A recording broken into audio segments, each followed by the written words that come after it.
recording. Kelly. You're like, You did turn it on.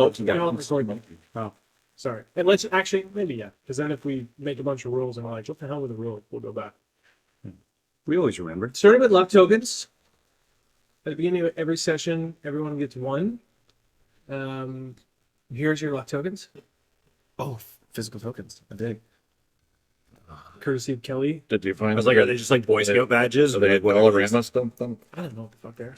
Oh, pump the eyes out. No, why? Do you guys have a Cinco de Mayo party? Like, You each get one at the beginning of the session. You can earn luck tokens. They are basically the Shadow Dark version of Inspiration. Inspiration. However, you can use them for a bunch of stuff. So I kind of put it in the chat, but I'm going to go over it again because there's a couple different intricacies that need to be used. You can only have one luck token at a time. Mm-hmm. Mm-hmm. You can give your luck token to another member of your party. By giving the luck token to your party member, it takes an action. So we talked about this a little bit in the car on the way home. So on the way here, luck tokens mainly are used to re-roll a check. If you roll to hit and you think a creature is close to dying or whatever, you can use a luck token before you roll your damage to declare that you're going to roll a crit. So you're going to roll 2 damage dice plus your modifier once. Or before the GM or DM rolls to attack you. And so, for example, if I say I'm declaring an attack against Hooticus, he can say, I'm going to use a luck token to give you disadvantage. Okay? Same for like saving rolls and stuff too. You can re-roll a saving roll. You can't give yourself advantage, and you can't give me disadvantage on. You can give me disadvantage on checks. Yes. Sorry, does the luck token, the check, does it have to be something against your player for your luck token to work? Can you give me an example? I don't know what you mean. No, is it on any check? Like is it on any check you can just use a luck token, or does it have to be in response to like an action or an attack or something? No, if you're in a room and you're like, hey, I'm curious to do an investigation check on this. Yeah. And if you roll your check and you fail, or you think you fail, and you want to do it again, you would use a luck token. And then to give disadvantage on the GM checks. So if you're like, Yeah. I've cast this ability, and this monster has to make a check for intelligence. Okay. Right? Yeah. The reason why I've set it so that you can't just give your luck token to someone whenever you want and then they can automatically use it, because it's a little greasy if you're in a tough situation, you're going to die, that someone can just give you a luck token that you can automatically use without any sort of cooldown to automatically save yourself. It seems a little bit too overpowered. What was your question? You don't ask me questions at the same time. We know you're thinking of some of that. You said. Shit. Nope, I think I'm good, man. I think I'm good. Okay. I learned by doing. So when you level up, what's your hit points? What's your hit dice? D6, D8? D6. So you and I will both roll a D6. Whoever rolls the highest, that's your health. All right. If we both roll the same, it's a reroll. So if we both roll a 6, you don't get 6. Oh, harsh. Yeah. Get out your one-sided one die. Yeah. The other thing about this campaign is it's very, very hex crawly. So a lot of the campaigns we've played in the past is very linear. Like, for example, the last campaign we played was very linear. Like, this is the mission, this is what you do, this is where you go. That's not the case here. And I will be calling out meta like crazy, because this party, including myself, when I play, we have a really hard time staying in character and talking to each other as if we are not in character. So there's going to be a bit of an adjustment period for that. if you've listened to anything Shadow Dark, for example, I'm really enjoying that glass cannon. Mm-hmm. Good. The biggest difference I find between Shadow Dark and 5e is that in situations like if you're in a tavern or if you're in an area, you will roll initiative to see who's going to go first. It is turn based in terms of like role playing, your investigation, and conversations. So, for example, if you roll into a town and you go to the blacksmith, it's not just I'm at the blacksmith. I want to do this. What do I have to say to the blacksmith to get what I need? It's okay, everybody. Roll your initiative. Who's got the highest? That person declares what they're going to do first, and then we go around the table clockwise. Same thing for combat.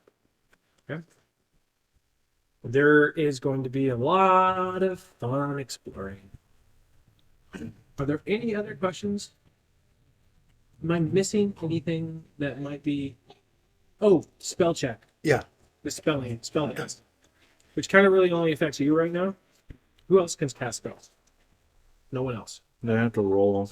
So Can you cast spells, Rick? No. That just No, I'm so you don't I spell can make poison. yeah, so you On can my have last as many name. spells as you want. Yeah, but if I fail, it doesn't matter. So, but the house rule that I made is that you can't lose a spell through failure until you succeed at that spell. For example, tonight, if you are like, what's one of your spells? I don't know. You cast a spell Yeah. and you fail. I'm not going to make you lose the ability to cast that spell until you're able to actually use it. Like, So, the example I gave these guys in the car was, if I'm trying to cast Heal Cure Wounds yeah.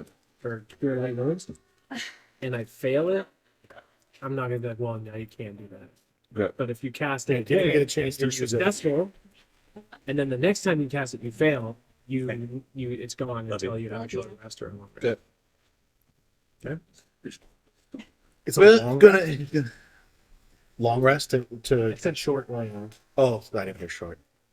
Short and long. Got it. A rest. Yeah. To it. So, I have a brewer's. Any brewmaster has a brewer's capacity, Yeah. which is equal to your level plus your wisdom mod. Yeah. And basically any. You had 4, right? Yeah, so I'm at 4. Yeah. So any concoctions that you have created and you're holding within your brewer's capacity will last day over day. They'll like be sustained in terms of their potency. But if they're not, they lose. Anything over that brewer's capacity basically loses its potency at the end of the day. So for me, I have the opportunity, like I could make an infinite number of these things and just be chucking one every single turn as long as I'm paying the gold to get the mats to do the things because it takes time to make them as well. Yeah, and depends on Don't worry, you got your apprentice here. depends on how much you can carry too, right? Well, that's what's weird because the I have my belt thing, my concoction holster, Yeah. which actually flexes with my brewer's capacity, Yeah. which is kind of cool. Yeah. So then, what's a little bit unclear to me is how many more I When it's going to get range again, Yeah. because if you look at the gear, gotta let it get cold. the only thing that I would maybe be able to reference would be the vials, because I think we need a vial per concoction. That makes sense, right? Yeah. And there's no encumbrance for any vials. So I think Depends on it's there how much that you're- anything that you do a lot of that will become an encumbrance issue. Like, Yeah. where you have to decide how many vials would become a Yeah, I think we have to Hold use it. a little bit of common sense. hold it. So they're basically saying We that can leave those- there you go. would be about 5 pounds. So 90 items like an ink pen are negligible unless in quantity. I Right, thought so- that you got to carry the amount that was in your holster as one slot, or no slots, and then every potion after that was a slot. Yeah, that's my interpretation. Is that how you want to do it? Because we can just make sure that's how we do it. Because I That's how I read it. don't. Oh, brew capacity. I was just playing, like you said, if it seems overpowered, then we change it next time. Yeah. Or send a monster to kill him. It only him. Then just disappears. Or maybe have them act in that concoction. You can maintain a limited number of active concoctions before they spoil. Brew capacity equals your level plus your wisdom modifier. Concoction inside talent adds to this talent, right? Unused brews beyond this limit lose potency after 1 day. Right, so a level 5 brewmaster with plus 2 wisdom can hold 7 active brews at once that don't spoil. Note concoctions found as treasure or purchased are active and do not count against the max. And then it goes into using them. What's that? Buffalo bites. Yeah, they're good. They got a little heat to them. They have a little kick to them Can too. you put a couple on my plate, Lonnie? Wow, I like that. Thank you. I also have to manage carrying around ingredients. But my brewer's kit holds ingredients for 5 concoctions without using a gear slot. But then every 3 ingredients for 3 takes 1 slot. So I'm kind of managing that as well. But I think I'm just gonna make a house rule that any concoctions on top of the max that you have in your sling is gonna count as 1 to your. can I barter a little bit with you on that one? Just because, How about you roll on it? well, only because if it's 3, if 1 slot equates to the ingredients for 3 concoctions, and creating a concoction would be like putting shit together, boiling it down, reacting things. Maybe you boil it up. Increase the mass? Increase the volume. Okay, potentially. So what do you think makes sense? How about 2? 2 per slot. Per gear slot. Per encumbrance value. Encumbrance increments. Sure. And this is just the above my holstered ones. The whole above your holster. Right.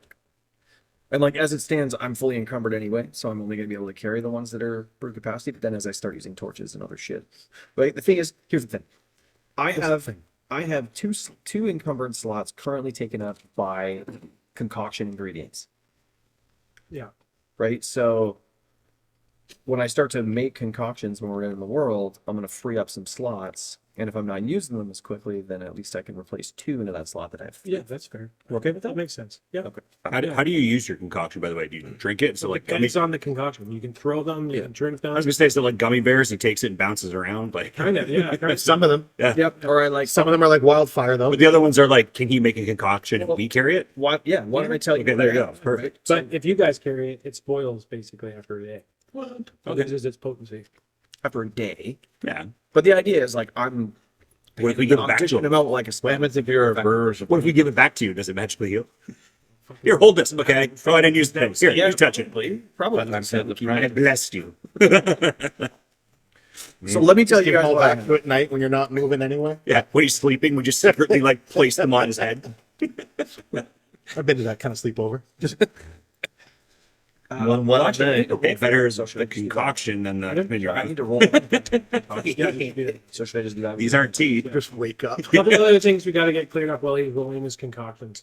Oh, I have one more question before about yeah. burrowing. I know we're going to come back to burrowing. You thought it felt overpowered. Yeah, it feels overpowered. So here was my thinking about burrowing is that if you burrow on one turn, you can sit, that's your movement, but then you can't attack. Like your movement is your burrow. On your next one, your movement is coming up, and you can still have your attack. But it's at surprise. So you basically like. Well, that makes sense to me. That's how I would read it anyway. Like the burrowing would be your action, and then the emerging on the next turn would be your action. Yeah. No, it's not your action, it's your movement. Or your movement. Yeah.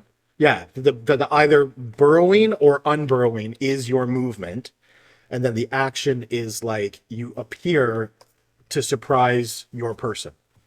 Then you can still make an attack while they're surprised. And you can only burrow for near distance, right? So like 5 feet. No, you can burrow up to near That's the. or up to close. Listen, I wanted to sit in the 3rd position. Here, this is what it. Well, So now I'm going to need you to serve me first. just pulling up your. Put it up to my mouth. Yeah, so it says powerful pause. You want You to? gain a +1 bonus have to a attack and damage rolls with melee attacks. You can Right, burrow up to close distance Not yet. They do. They do. as your Stick to it. Okay. Yeah. So it's Yeah, all but fine. my So you're limited in because how Nancy far really you likes the pizza ones of those. And we have like company over, and then I grabbed them, but I didn't. Yeah, realize you can only burrow that- 5 feet. No, she doesn't. I don't think so. Would be good. So you do your whole. Well, they're good, so your but this- movement can yeah, be they fit 5 them. feet, but it's underground. The rat ginger. And then as you come out, you surprise. Yeah. So No. you can't burrow 30 feet. Oh, interesting. You can burrow. A lot of the 5 companies feet. are coming up with the Your emergence downward. is a surprise. Yeah. But I don't know how much of a surprise that's going to be if you're in the middle of combat and then you disappear into a burrow and come out 5 feet later. Well, it could come up behind the that. You can That come makes up with sense. time for sure, yeah. Unless he stays on. But I would imagine that is one single action, one single They turn. could also Not two turns. shoot fire down the hole and. Yeah, burrowing is one. Surprise attack is the. When I read burrowing, that was the first Right, thing if in you, my mind. if you Just like, move that, I'm just that gonna dump this if you acid burrow, down this hole. that's your turn. Yeah. The next turn, you Surprise, can motherfucker. with the surprise attack. Smoke him out. So it's almost like you trade your turn, roll your this- attack one, or you trade your turn. Your Pointless one down turn there, down for there. surprise in the Got next. nowhere else to go. Makes sense. If that's fine, that's not so. That's Bring not up the so- hose, guys. Can you write that down? He was like, what did I say? Yeah. We should. Are we recording? Yeah. I'll play it back. Okay, so we're already talking over each other, which is great because we're not actually playing. But in the game, can No, we won't, but that's a conversation you guys are having that doesn't I affect know, us. but I can't hear him. So what we're going to do in the game is that's the other purpose of the round by round turn. So try not to talk over top of each other. Okay. Have you rolled your concoctions? No, no, no. Well, I kind of wanted people to know what I have too. Oh, fair enough. So these are all common, so I just have to beat a DC 11. And I want to get to add my wisdom modifier too, which is nice. Because that is a 3. That's all, dude. Okay, so No, of course. Just go back, forth, or with front, wherever. Smoky, smoky. so I got so guys, I've got a healing salve, a sticky brew, a fear bomb, and a badger brew. So the badger brew, Badger Brew's dope. yeah, badger brew, it's only works on one dude, but good enough still. The badger. So yeah, well, it's going to you first because you're going to be the one who have to make Is it some made out of out of it. mushrooms? So the badger brew Badger. is consumed. The consumer gains +1 to hit and damage with melee attacks, plus advantage on strength checks for an hour. I have that already. It's stats. It's stats. Yeah. God, yes. Yeah. Saint will take it. So that's the badger brew. I've got a healing salve which heals 1d4 HP as it soothes wounds and bruises. That's a touch. I've got the sticky brew which creates an adhesive patch 10 feet square. There's a DC 15 dex to cross or be stuck. Then a strength check to break free, and the DC is 10 plus my level. Can I? So that's a little cool defensive thing. Is that all? Is that, are those your brews? These are the ones I've picked. I got one more Okay. still. Oh, I was going to interrupt, and I was almost going to say, like, in terms of like cutting meta, do we basically not know what you have, especially the first time? True. Solid point. Yeah. I feel like I would have told you guys, but Oh, good old sticky brew you got there. You guys are you are starting as a party. Like a party of characters who already know each other. Okay. Well, yeah, 'cause I'm working with them with the apprentice. You know, not to cut you off. I'm just thinking in terms of meta, not to be like, hey, use this or use that. Like, you Okay, would here we know go. better. fair enough. Yeah, fair enough. Okay, fine. Yeah, that's First roll. I mean, I'm all right. First rolls of the campaign. Yeah, so this would be rolling DC 11. for a healing salve here. That's a 7, so those ingredients are gone. Cool. Down to 8. It feels good. This feels not so good. It's the right way to start. Feels like a Okay, it's another fail. That's a fail. These different dice. Down to 7. We need a new Goom Master. He's not using my dice. Here we go. These are the new dice. That's a 3. What? This is first batch. Wow. You want to put it in the bin? You want to roll it in the bin, if that helps? You have a big garden, right? Yep. That's a 10, still a fail. Holy Oh, but it's the closest one. Yeah. Yep, come down and get him. You're really freeing up some encumbrance. Yeah. What's going on here? There we go. There's the silver. So lining. this is not a critical success, but it's fuck. You can carry more treasure now. So I've got one That's of the my positive. stuff, guys. I'm just gonna blast through all my ingredients. It looks like. So my 4. Looks like I'm working overtime tonight. That's wild. I feel like okay, so I can hold 4 that are gonna go on forever. So I'll take everything stuff. I feel like I need at least 2 of those. That works. So that's 2, down to 3. I'm just gonna soak up all my ingredients, I guess. You guys okay to carry those? Because in order to craft these things, there's like 10 rounds to brew them. Each one of these are 10 rounds to craft. Wow. Yeah. So that's why I Rounds are the wanted. same. What's that? Rounds are the same. 6 seconds. Yeah, but it's slightly different if we're crawling though, versus like in combat. Anyway, whatever. I'm at 3. This one's gonna be a Badger brew. That one's good. Down to 2. This one's gonna be sticky. Fuck. One more shot at it. Wild. Sticky again. Holy fuck, that sucks. So when you roll a nat 1 on your brew check, the concoction backfires. 1d4 damage to the brewer. Do you want to ignore that? Yep. Okay, didn't happen. You guys are on side with me there. This would have happened a while ago. You're not doing this right now. You're Okay. healed from that already. So now I have nothing. I have no concoction ingredients. I'm just gonna say this is 0, apparently. And this is also 0. I'm pretty brutal, man. That was Horrible, brutal. horrible rolling. And then my brewer's capacity. Do I have 4? I don't even have 4. I have 3. Awesome. That sucks. Okay. And there's something about my my brewer's kit holds 5 ingredients. Brewer's kit holds 5, and I should be spending gold on or spending money on vials. I think for each one too, shouldn't I? Mm-hmm. No.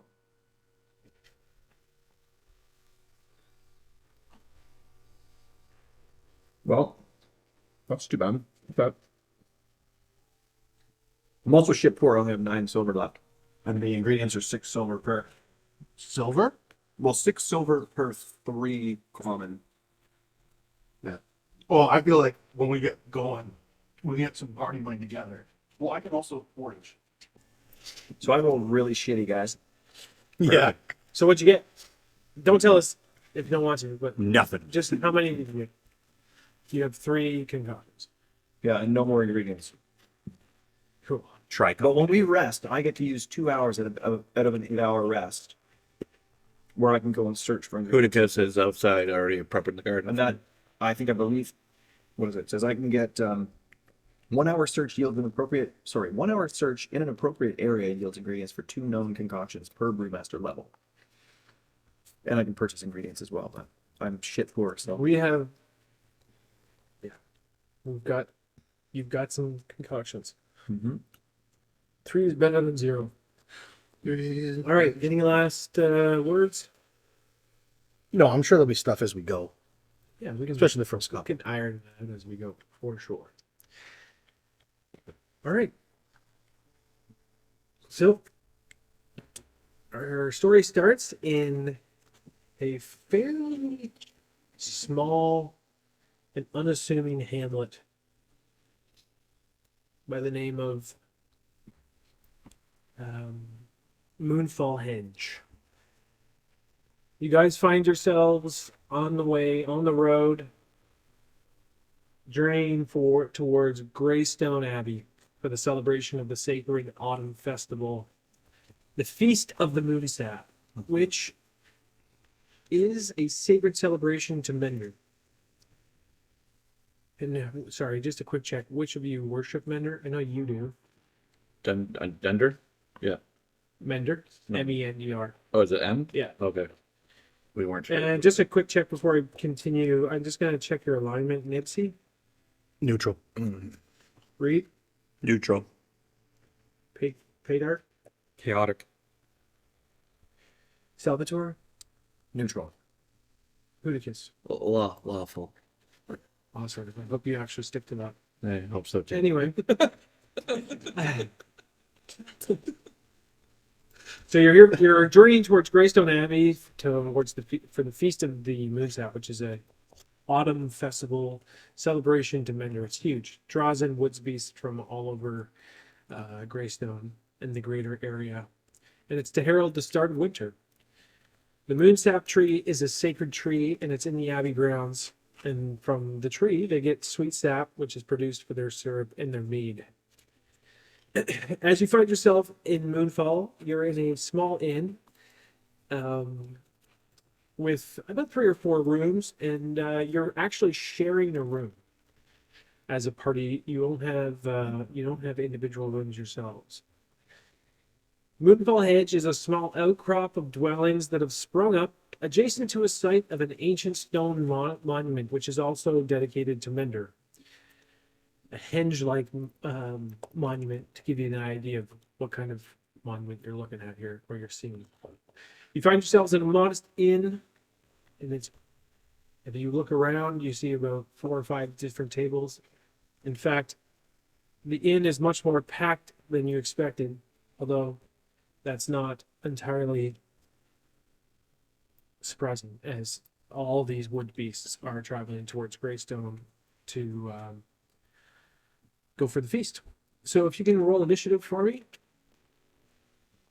Do we add anything when we roll initiative? you roll out of your dex, I believe. Oh, wow. Okay. That's a good thing for me.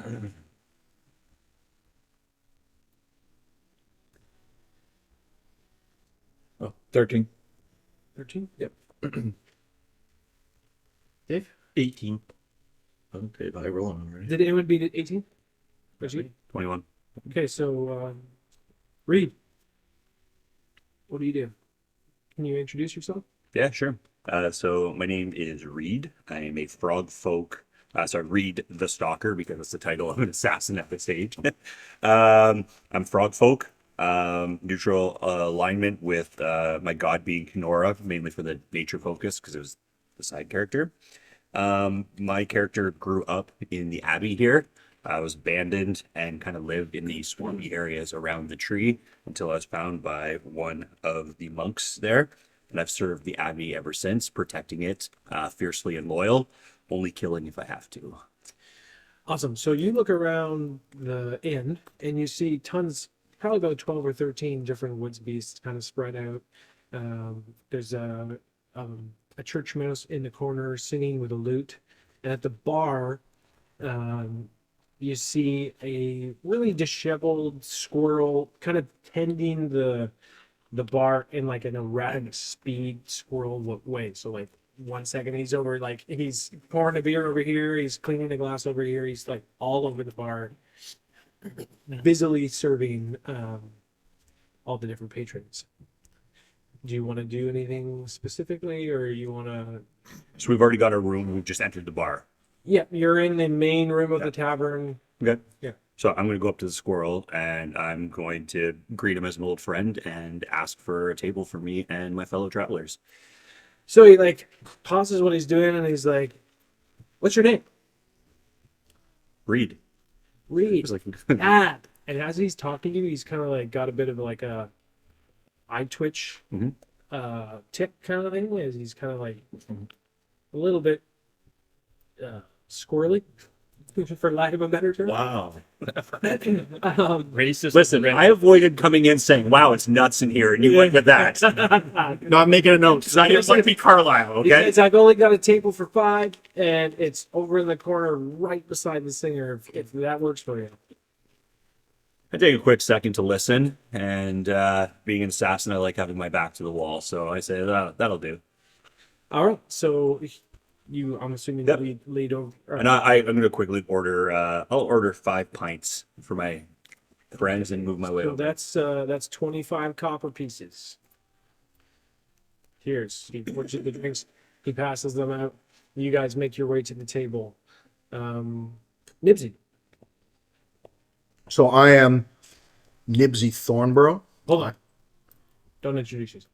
What do you do? Great. You're at the table. I'm at the table. I thank Reed for the beer and or the drink, and I take a deep sip of it, and I just kind of sit back and I want to watch the comings and goings of the bar. I'm not just trying to get the lay of the land. So as you look around the bar, you don't really see anything too out of the ordinary. You see tables of otters and mice and shrews. Really close to you is like you're kind of like happily looking around. It's a pretty peaceful scene. Really close to you, the table next to you is a family of mice, a mother and a father and 3 children, and they're kind of happily, dancing around trying to keep the kids in line. And the table on the other side of you, as you're in the corner, just on the other side of the vocalist, there is a lone shrew that's kind of keeping to themselves, sitting by themselves, not looking nefarious by any means, but definitely giving the aura of not wanting to draw attention to themselves. And as you're looking at the shrew, the father church mouse beside you kind of reaches over and he goes, "Are you guys new here?" Yeah, yeah. No, just in town for the Feast for Mender there up at Greystone. Just passing through. "Yeah, us too." He says, "My name's Juniper," and he like reaches a paw to shake your hand, and he introduces his wife Nippin, and she's kind of like rallying the kids, and he's like, "And those are my youngins, Corvin, Lumpin, and Puddle. Can I get you anything?" I appreciate the generosity, but you have enough mouths to feed without worrying about mine. And he laughs and he kind of like sits back down and goes, "Well, maybe I'll see you on the road. We're going to Greystone Abbey as well." Safe travels. All right, that brings us to Salvatore.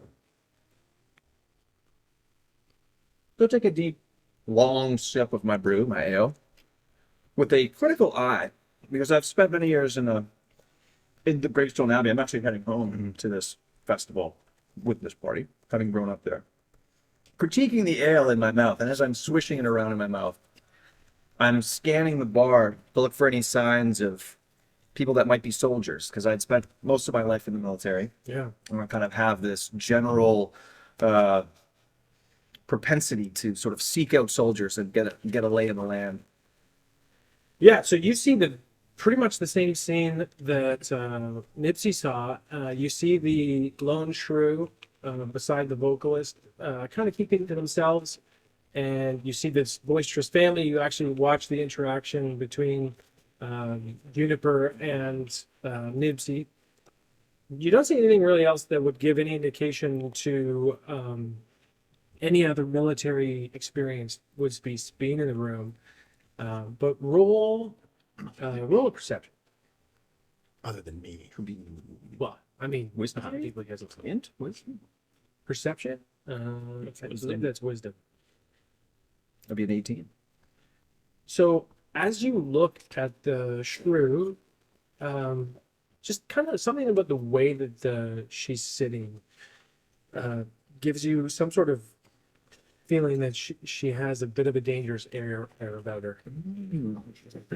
She has no visible weapons or anything like that, or any sort of markings. She's wearing like a long cloak with a hood that's down. Kit kind of gives her, as someone who grew up in Greystone, you would know that she's from a place called Greenhearth Grove. And you know that the people between Greenhearth Grove and Greystone often travel back and forth. So they're not enemies, but they're pretty much Just opposite sides of the coin. they're neighbors basically. Cool. So what do you do? Yeah, I lean back, I take another big long sip and mark her sort of in my mind that I'm going to keep an eye on her, but I don't do anything wrong.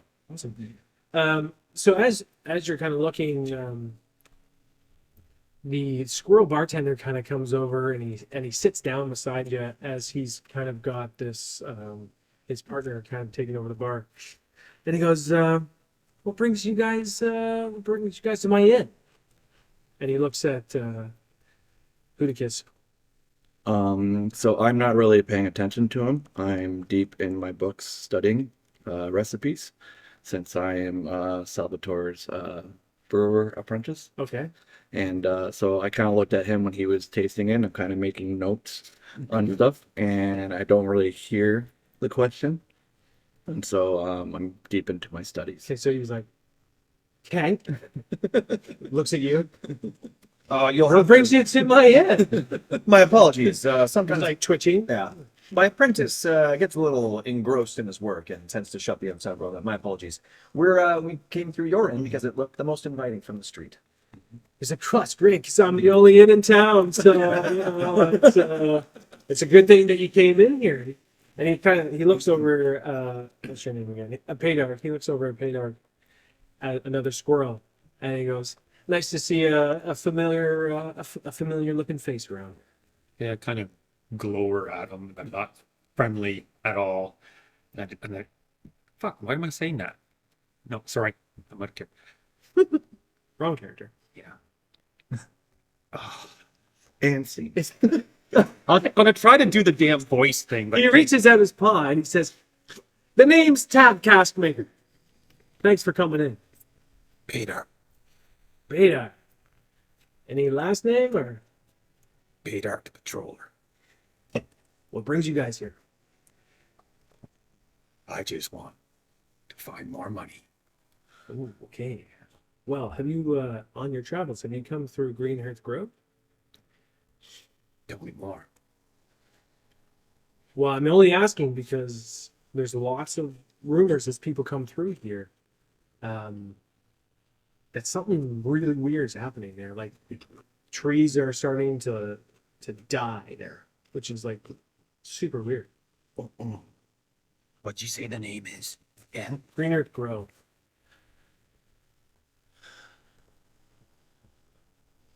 Aaron, what's your guys' name? But besides the trees disappearing, what else is going on? There, I don't know. There's been a lot of talk about skeletons and zombies and all these really weird things happening there. People being taken, disappearing, the great trees dying. But I haven't seen anything here. Shit. Yeah. Did you go through there? Or not? I can't remember, did we? I don't think we did. I know where I think you'd know. Yeah, no, we definitely didn't. I'm the scout that leads the party. I didn't even know where I went. He goes. He looks back at you, Salvatore. He goes, "What's your story? I see you got some concoctions on you as a fellow brewmaster. You know, I'm just wondering where you learned." Actually, at the Abbey, Greystone Abbey. I Oh. studied under Sir Schmackleback the Snacklappler. Schnackleback? I don't know him. Oh, don't you? No, Jeez. he always told me he was the finest brewmaster, and well, actually, he said finest brewmaster in Greystone. I always interpreted that to be the land. But yeah, that's where I learned. Hey, well, if you ever need any sort of recipe ingredients or even concoctions, I've got some. And he goes, "I've talked too long," and he kind of zips back. And on his way back, he collects like 100 different glasses and plates and zips back behind the bar and gets right back to where he was at. Leviticus, do you have anything else you want to do? My eyes perked up when he mentioned about disappearances Mm-hmm. because when I left my little sanctuary, my purpose was to find. I heard strange rumors of corruption, disappearances, and other stuff happening in the land. Mm-hmm. So he kind of got my interest. So you weren't actually ignoring him. You were just, I was listening, but yeah, Yeah. I was still focused on my Okay. studies. But that perked my okay. sense. Pedar, is there anything you want to do after your conversation with Tap? Yes. What? I want to talk to other people to see if they're willing to pay. So as you look around the room, there's the church mouse family beside you, who seem pretty happy and all love each other, and they also are wearing pretty fine clothing. So you kind of get a sense that they're not poor pilgrims. You also see the lone shrew beside the vocalist, who's now taken a bit of a break as she's walked behind the bar and into the back of the kitchen.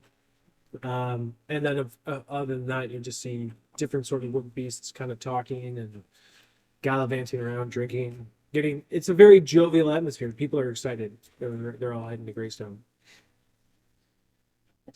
I grab the sage's drink from him and my own, and then I walk over to the shrew I wasn't done with that, sir. and I sit down at his table. I say, "Cheers."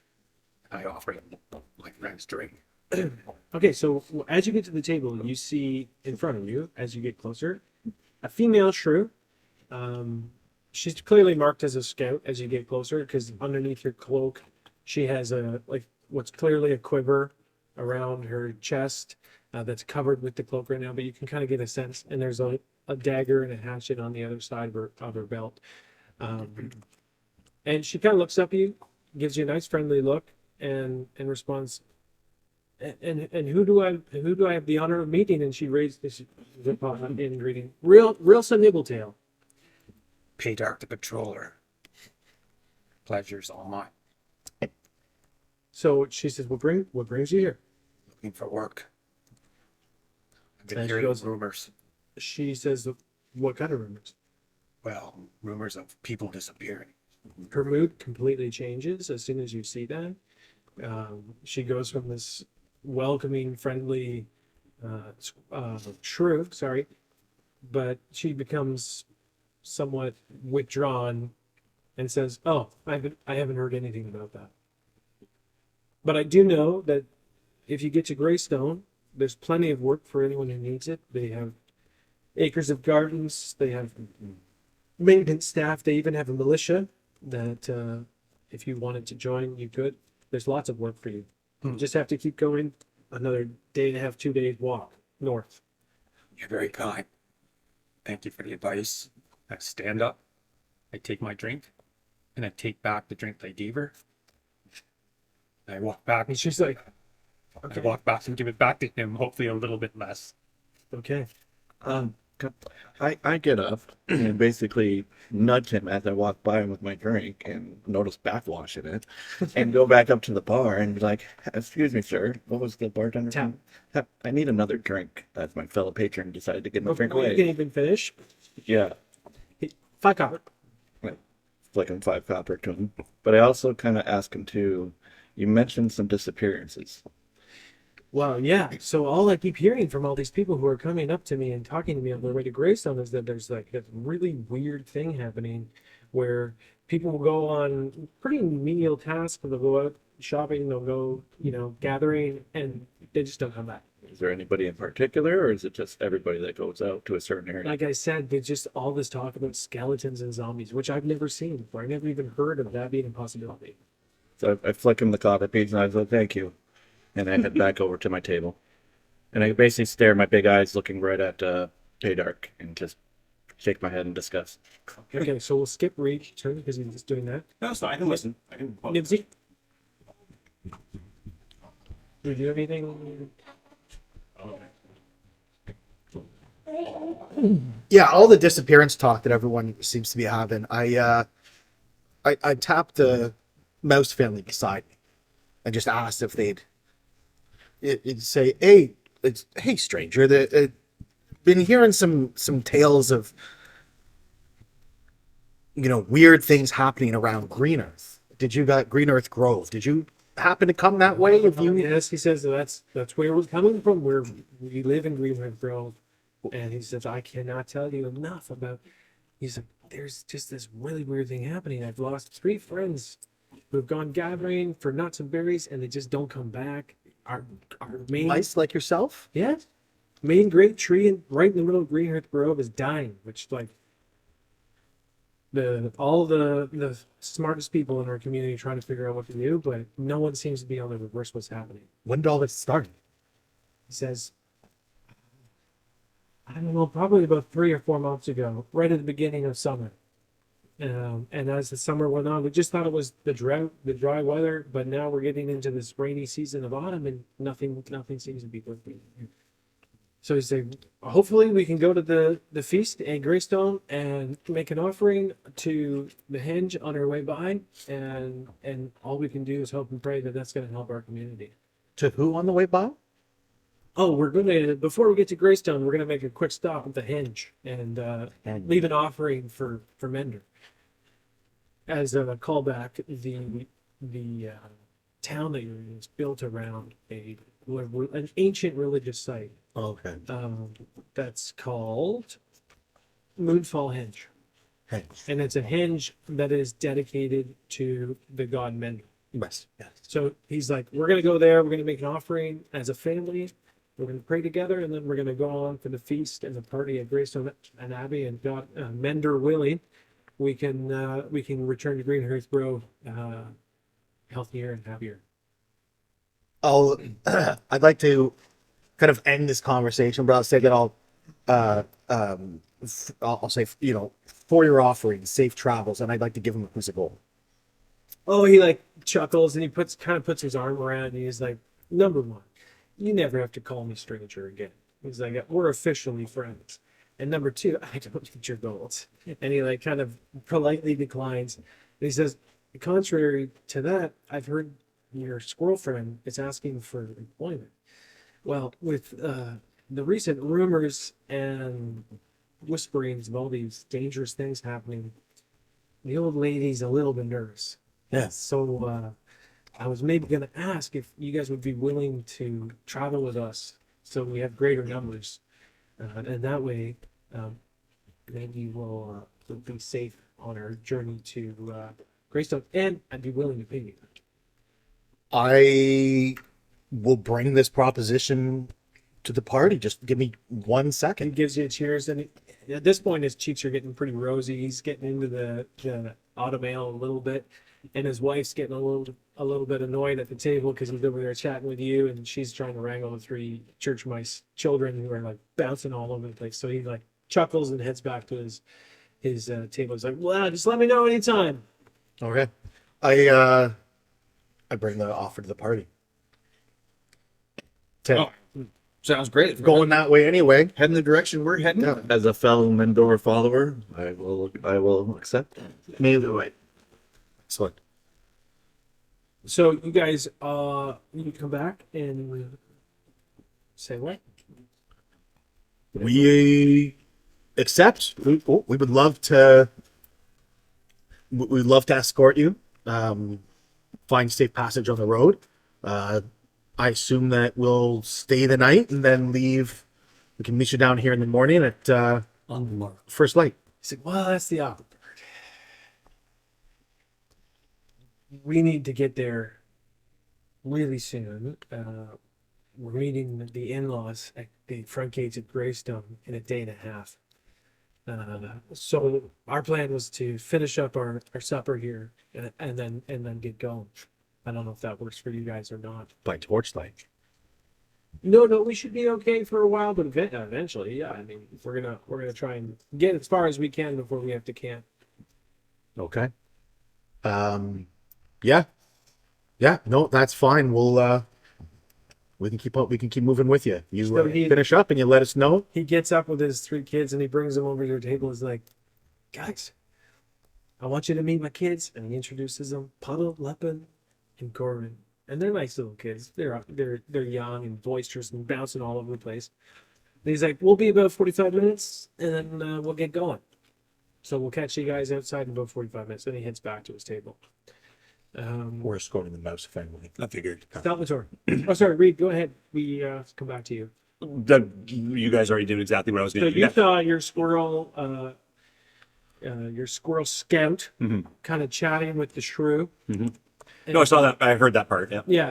But you didn't hear that part. No, it's You not. told your party that part.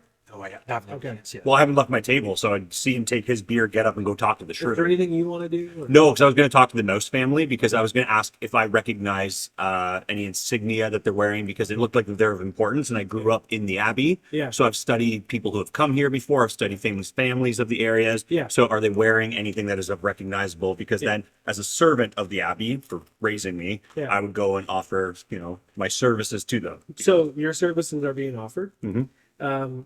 You do recognize not in any insignia, but because your badger friend Nibsy has come back to tell you about the family and where they're from, you can automatically see that they're Greenhearth Grove Yep. inhabitants, and they are very wealthy and have status, so say. But yeah, you would be kind of not duty bound, but like you'd want to help them out, Yep. but not for free. No, Yeah. no. But again, if they're of importance and they're of importance to our abbey regular contributors, like I serve the abbey, Yeah. right? Yeah. And if there's threats to the abbey, then I'm used to dispel those Right. threats. Exactly. Okay. Self. So upon hearing that, I believe it was Tab, the bartender's for Tab. with a B. Like a bar tab. Right. I was enticed by the fact that he is a brewmaster himself and mentioned recipes. So I'd like to go back to the bar and ask him So, hey, Tab, I'm always looking to expand my repertoire of concoctions. What kind of recipe might you be able to sell me? So it's like, I'm sorry I communicated that incorrectly. I have ingredients for recipes. I have bundles of concoction ingredients that you can buy for 25 silver. But I also have actual concoctions if you want to buy them. I've got 2 healing salves. I've got 1 glow cap, and I've got glow cap extract. And I've got 1 badger blade. And each of them are 2 gold pieces. Okay, a little rich for my blood right now, but I appreciate the offer. Perhaps I'll share that information with my party members to see if anybody else wants. Dave comes up behind you and offers a little piece for you to help you up. Okay, well then, And I saw you scrambling for some payment, so figured I'd come over and help you, master. a little bit, because you hear the 9 pieces of silver jingling in my pocket. It's my only coin. So I would like the. Sorry, they were how much each? Which ones? Were each of the concoctions? So the same price? concoctions were 2 gold pieces each. Okay. And the ingredients for making concoctions? 25 silver, I believe is what I said. That would be per Per bundle. and the bundle would give me how many concoctions, we think? 2, I believe. I think you said 2 last time. Okay. How many ingredients do you need per roll? 1 set of ingredients per rarity of concoction. Okay, so it's Yeah. 1 set of ingredients is 25 silver. Wow, that's really steep. Yeah. Yeah.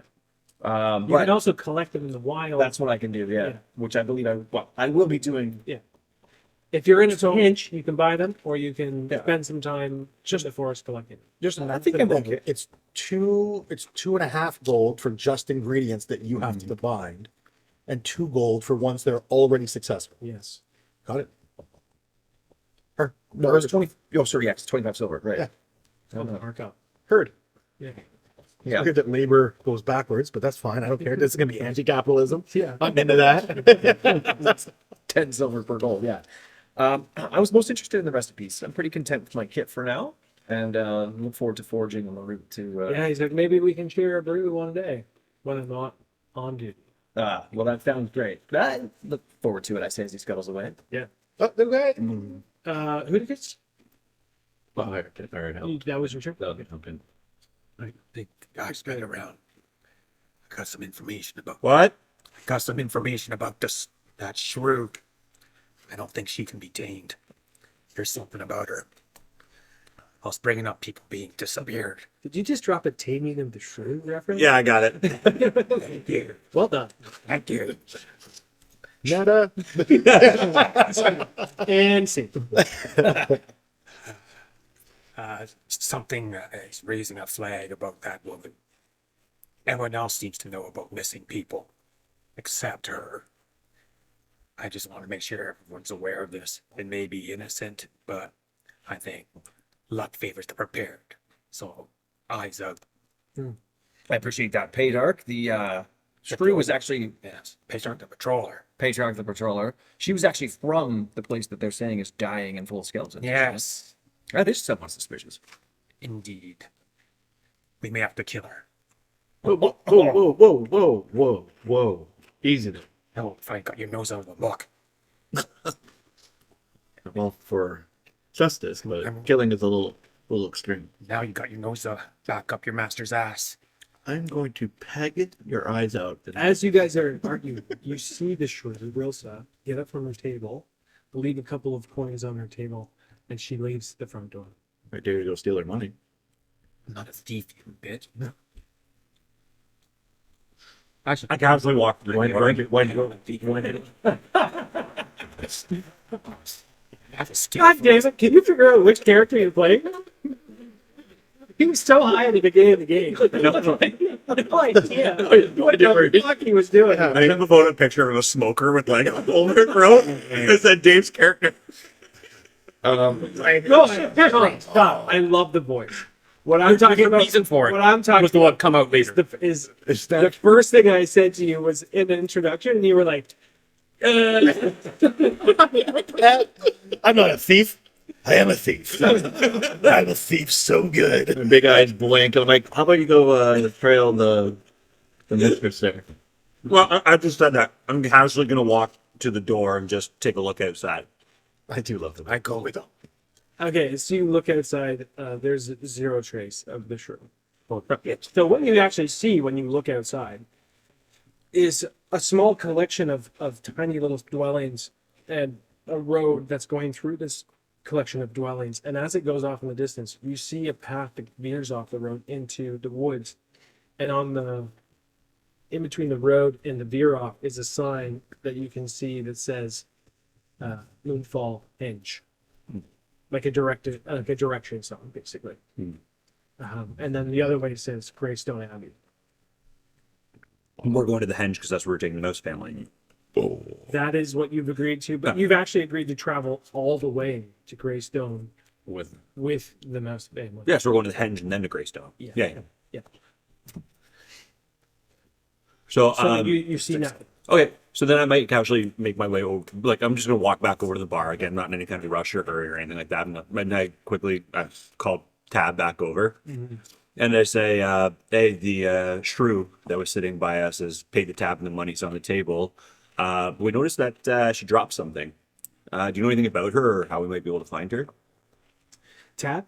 Yeah. He goes, oh, real stuff. Yes, she comes through here quite often. She goes between Greenhearth Grove and Greystone Abbey almost monthly.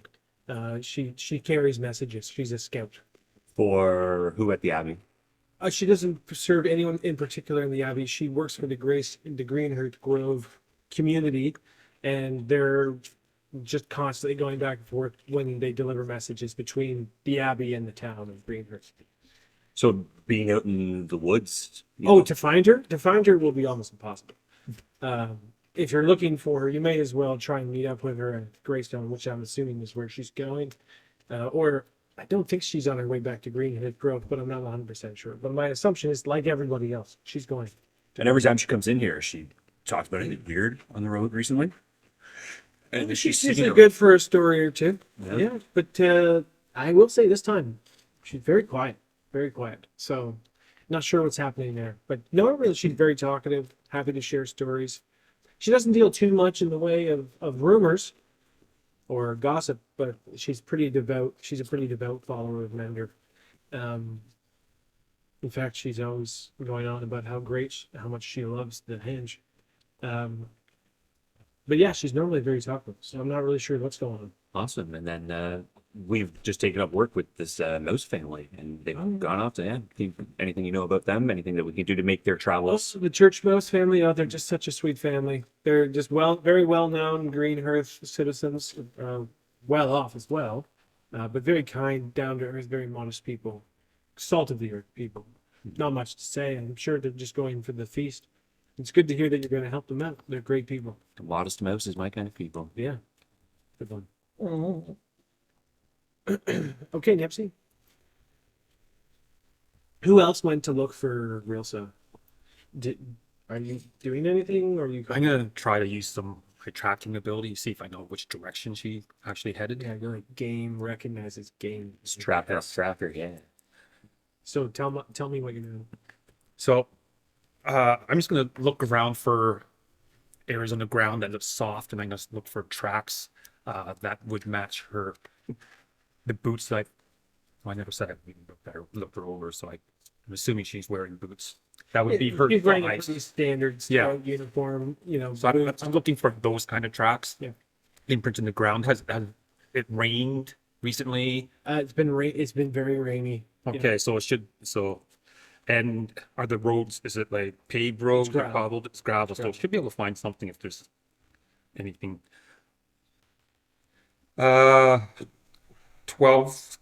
15. So you don't see any footprints in the road, but your keen scout eye does notice a few broken branches into the woods on the other side. So the road, you're looking east. Yeah. The road's going north-south, and the Greystone's this way. The road that veers off towards the henge is this way, and the broken branches are directly across the road. As if she's gone out of the abbey, or out of the inn, across the road into the woods. Yeah. I go back into the inn, tell everyone, and Guys, what do you think we should do?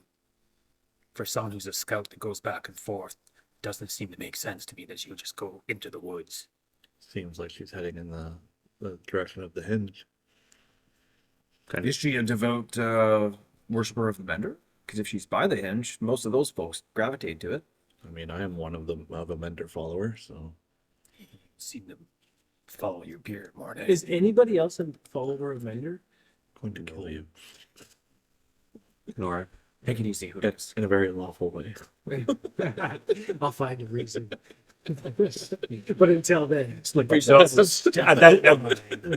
this point, I pipe up and I share what Tab has told me, that she's a scout that goes between the two villages, delivers messages, is always good for a story, but is nothing suspicious about her. Just kind of seemed off today. Sorry that she's having a bad day, but I don't see her as something we need to follow right now when we've just pledged our services to this family. And as you say that, you can see that you're at the door of the inn now. You can see in the corner the family's kind of starting to pack up. Like they're getting their packs ready. The kids are all getting ready to go. They're super duper excited, obviously, because they want to go see the henge, and they're super excited to get to Greystone Abbey. So looks like you got about 5 or 10 minutes to before they start coming over. Looks like we're going to the hinge anyway, so That's what. So I'll speak up and I'll say that is that we'll keep an eye. That I agree that something seems off, but unfortunately we're bound now to do what we've promised, and so we'll keep an eye for her on the road. But if she goes to the henge and she goes to the abbey, then we're bound to see her there. And when we run into her again, we're going to be in a position to investigate further. I hope you're right. So what are you guys gonna do? I'm gonna Taking the family. I'm gonna finish while they wait. I'm gonna finish my ale, and I finished the sage's ale, as well as my own. who drank? no. Hooticus says, "Who drank my ale?" Okay, Hooticus, you gotta stand up for yourself, man. Come on. You gonna let him push you around like that? Yes, because I am very low in health. It's like I just paid for you, man. That's fair. That's fair. I offered Much money tolerance and you to- declined concoction, so Hurricanes, don't get upset. shut up, hey Dark. You might be my favorite. If you've got gold to burn, feel free to buy those potions. I just don't see the need. But if you want to carry your own healing concoction, any one of you, really, and you have the gold to spare, I'd So suggest I go back to Tab. I'm like, do you have any healing concoction? Tap. Yeah. I believe he has 2 healing selves. So I'll buy both of those. Okay, so that's 4 gold. Yep. So I'll give him 4 gold. And I put them in my little Just pouch. check. Yeah, he has 2 healing salves. He has a glow cap extract with Just add it for it. sheds the light. Yeah, whatever you pour it on. Yeah. Illuminates light for an hour like a torch. Yeah. And then the Badger Brew is +1 melee hit and advantage on strength.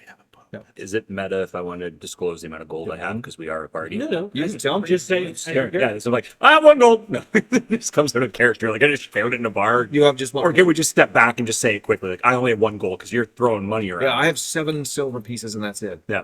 So I'm poor as shit. Okay. I have 11 gold. Okay. So we are. I'm 20, but I have 28. Oh wow. Oh wow. Yeah. I got 6. I didn't spend a lot. I mean, so. we're not hurting. That's for sure. Look, guys, I'm happy to collect some ingredients. I feel like Tab is really taking advantage of the exclusivity or the convenience of his selling of these concoction ingredients. Because by Jesus, in Greystone, those materials are only Who's your god? Liera. Yes, you didn't say bye, Jesus. By Liera. Liera's beard. Liera's beard. Anyway, point being, in Greystone, those mats are. You can get enough for 3 common concoctions for only 6 silver. So, no sense buying those. But I'll forage in the woods and I'll be creating some good concoctions. But if you're worried, I have a couple of heals already with me. Well, I bought 2 Now we have 4. for myself, so. Pretty good. I like your confidence. I also can find forage in the woods, so I can help you if you tell me to look more. Hey, I'm a big fan of that. Thank you. I'll be spending about 2 hours of our next rest looking in the area we rested in. That's health and potions. Like what's the 1d4? 1d4. 1d4. Yeah. Okay, so the mouse family kind of comes over, and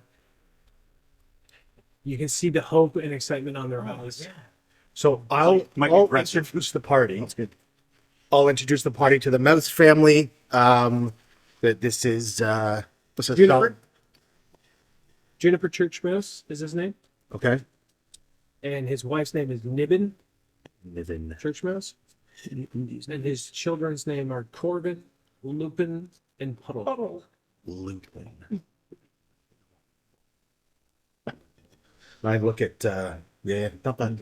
I look at Lupin and I just give him a wink and I say, "It's a strong name, boy." Thank you. Creepy. I wish I didn't do that. Instantly regret talking. All right. So I introduced. So yeah. So that's great. I introduced. So they get introduced, and then I make the alternate introductions with Salvatore, Hudakis, Paydar, and Reed. Awesome. So as you leave the inn, there's nothing else you want to do before you leave this place. When we arrived at the inn, how long had we been traveling for? Days. But when did we last rest? Like, You've been in the inn for Okay. a few days. Oh, okay. You're cool. not. You're not. We're not heading out exhausted kind of thing. I was like, hey, You're full HP. sorry. Okay. Yeah. So Just before we walk out and go, hey, an hour later, you're exhausted. It's early evening. I want to. And those nocturnal mice. I just want to start a conversation. So I'll be making small talk, and then I'll bring up the I'll bring up the shrew Rilsa. Wilson. Yeah, I'll just hey, I thought one of your Greenhearth kin, or one of your Greenhearth folk were in the inn with you. Rilsa, do you know? Have you heard of her in your travels? Oh yes, real son. Yes, yes. She's a messenger scout. She's been doing it for seasons now. She's quite good at. Yeah. What do you want to know? Has anything happened with her lately? Some of our party tried to strike up a conversation and got really bizarre vibes. And then she just kind of disappeared off into the woods, but not kind of to the hearth or to the Greystone Abbey. It just is this normal for her, or is this something that's It doesn't sound like Rilsa at all to me. Rilsa is a very energetic, excitable shrew who's quite talkative. Paydark tried to make small talk with her, and as soon as he mentioned any disappearances, clammed right up. Could have been the smoker's voice. Well, the only thing that really makes sense to me is that possibly Rilsa is carrying a message that has grave implications and she doesn't want to share. She does talk a lot. Do messengers normally know the content of the message they're bringing, or is it written? No, it's not. As a well-to-do mouse, he is literate. Yeah. But literacy is not a common. So they would have to relay the message orally. Yeah. Okay. So he would kind of say that most messages are delivered orally. Get it? Can I tell if he's looking flustered by this news? No. No? But By real what stuff? But, Oh, he's confused. yeah. As you're walking down the road, he's kind of like scratching his chin a bit, like he kind of says like it makes sense in the way that everything feels off right now from Greenhearth Grove, because that's not Rilsa. Rilsa is very kind, loving, energetic, welcoming shrew. So, Okay. and he kind of looks at Paydark and he's like, "Was she not kind to you? Was she rude?" No, she just had different information than everyone else, which made Did she look distressed? not particularly, no. She just was talking, and then when I asked her a specific question about people disappearing, she clammed up. Yet other people, and claimed that she didn't know anything about it, never heard of that. Yet everyone else, it seems to be common knowledge. He kind of looks and quizzically at you, and he goes, "Did she give you any sort of sign or signal that she was concerned about anything, or did she kind of just stop talking?" Stop talking.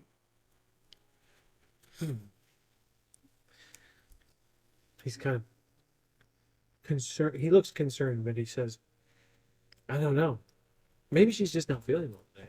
Could be anything, but it feels like everything's just kind of off right now. Well, if she ever got the squirts, like I got the squirts, then I can tell you, I wouldn't be feeling good either.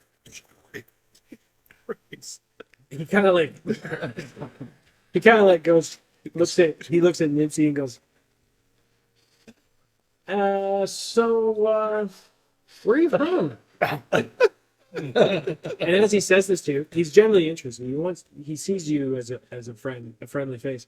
And of course, any sort of mouse or smaller creature likes to seek haven in a large, strong badger like himself.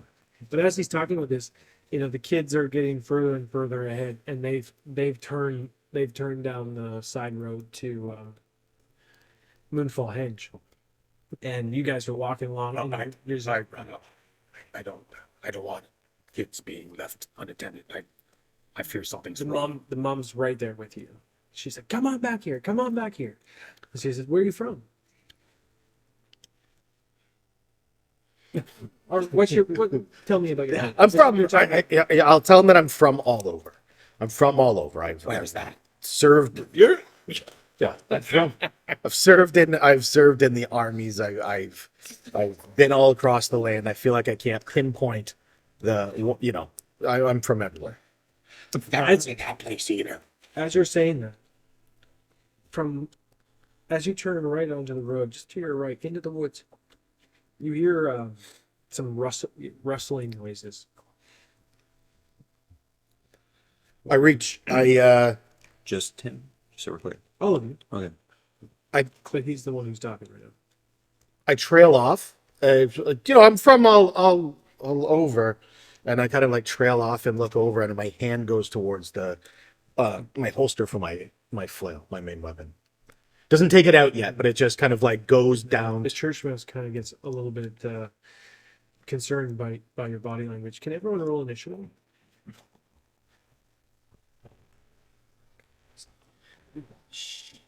Right. Who has the highest? Who thinks they have the highest? Dex. I got a 6. Dex to What do you initiative. have, Rick? 20. Dex. Yes, you're adding Dex. 19. Copy to 20. Very high. Very good. I like this. Sorry, you got a 20? I did. Wow, you're on the roll. Okay, go deal with Well, I it. rolled 17 and a 16 on my new dice. Yeah. What? It's 8. It's 8. Eight.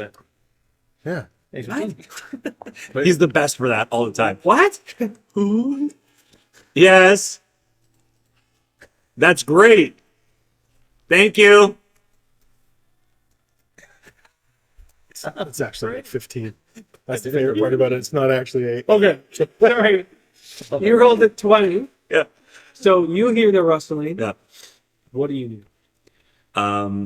So did we decipher a marching order or no? Nope. No. You're, Okay. you're all kind of walking as a group. Okay, so I'm the gonna- the kids are ahead. So I'm kind of, yeah. Padark and the mom. So I'm kind of trailing, let's say behind them, and I'm listening to, Nibbin.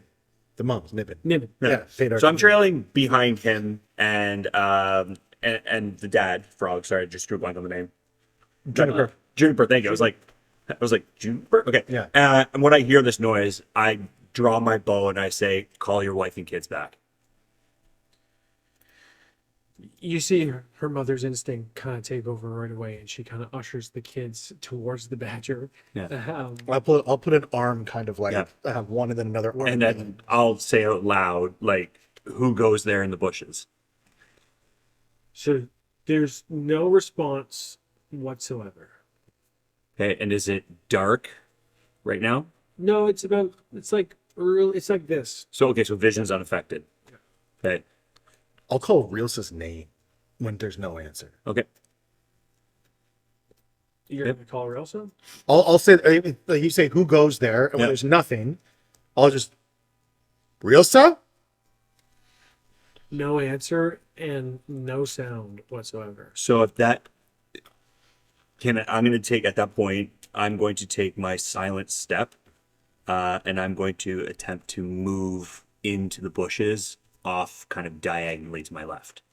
So I hear the sound, let's say 12 o'clock, I'm going to move like 10 o'clock. Okay. How far into the woods are you going to go? Close, near, or far? Let's go far. Okay. Far south. Isn't it far as you can see? Far is as far as you can see.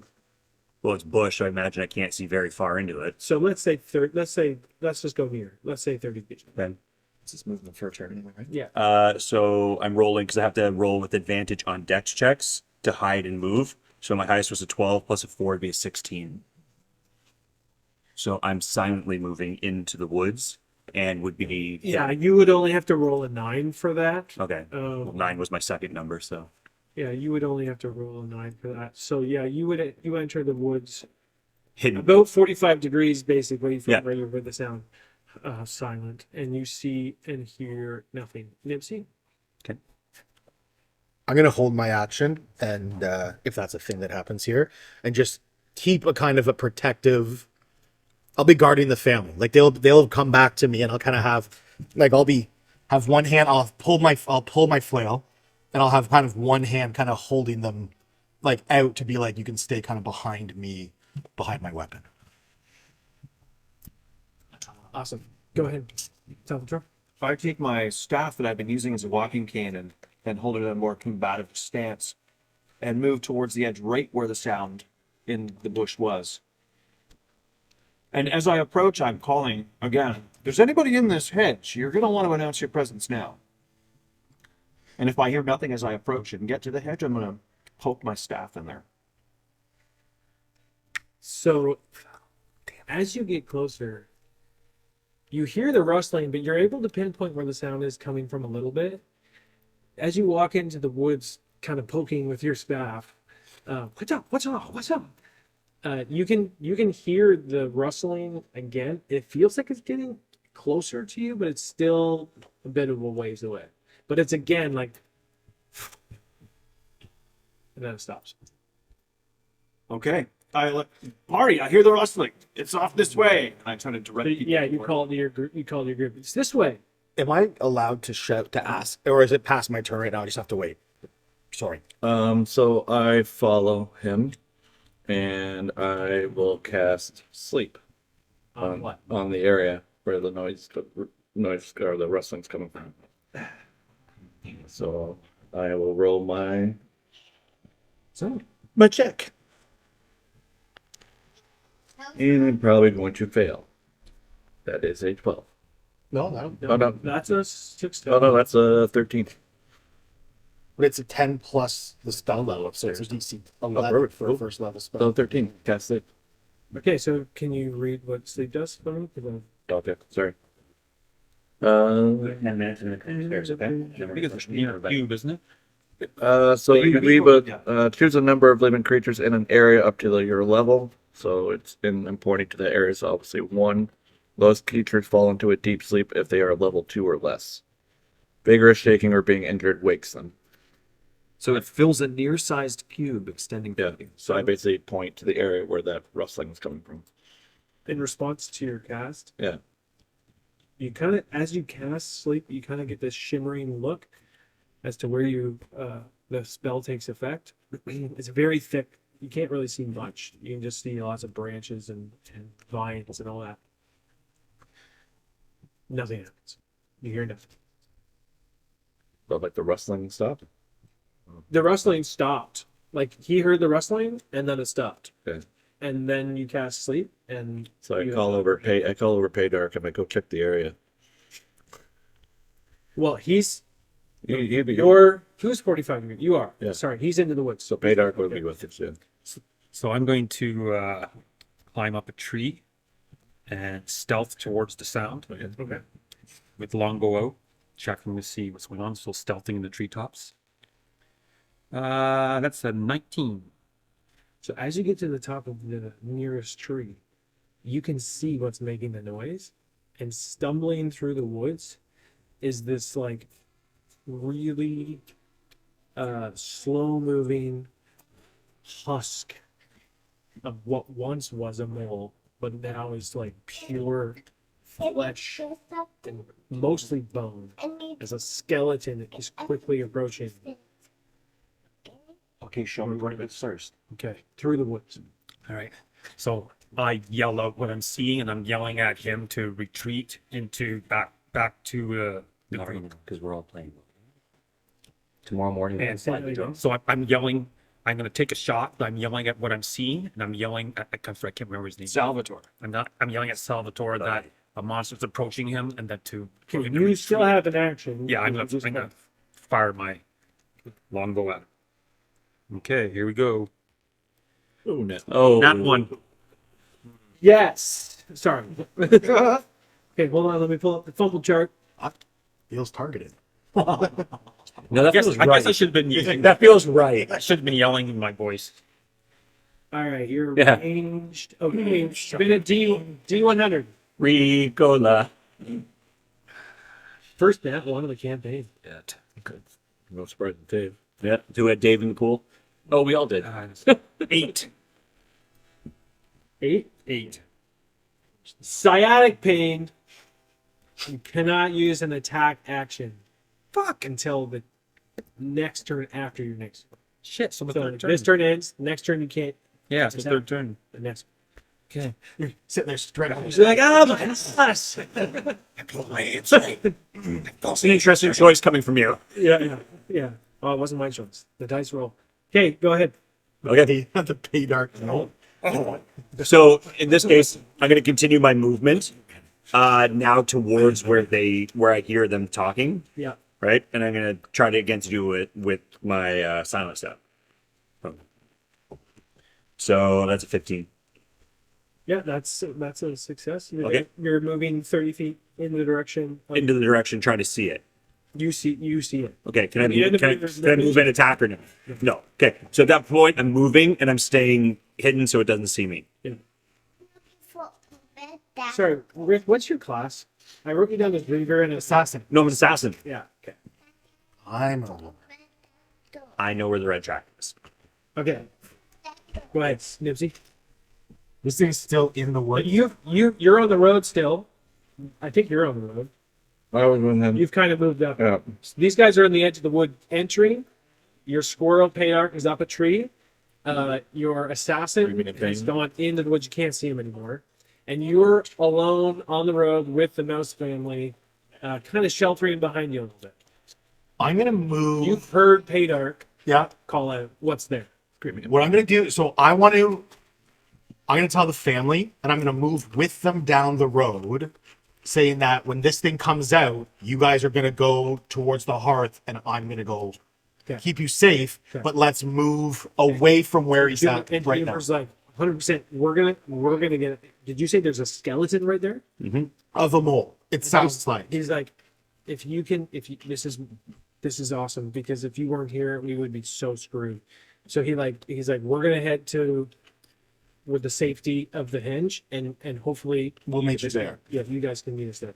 So I'm gonna Off send. they go. So they're gonna go off, and then I'm going to move towards the edge, towards the sound, Yeah, and I can't see it you yet. can't see it. You know what it is Yeah, because Paydark was yelling, yeah. and you can hear the general area where it is, and you can see where all the attention is going. So you know where to go.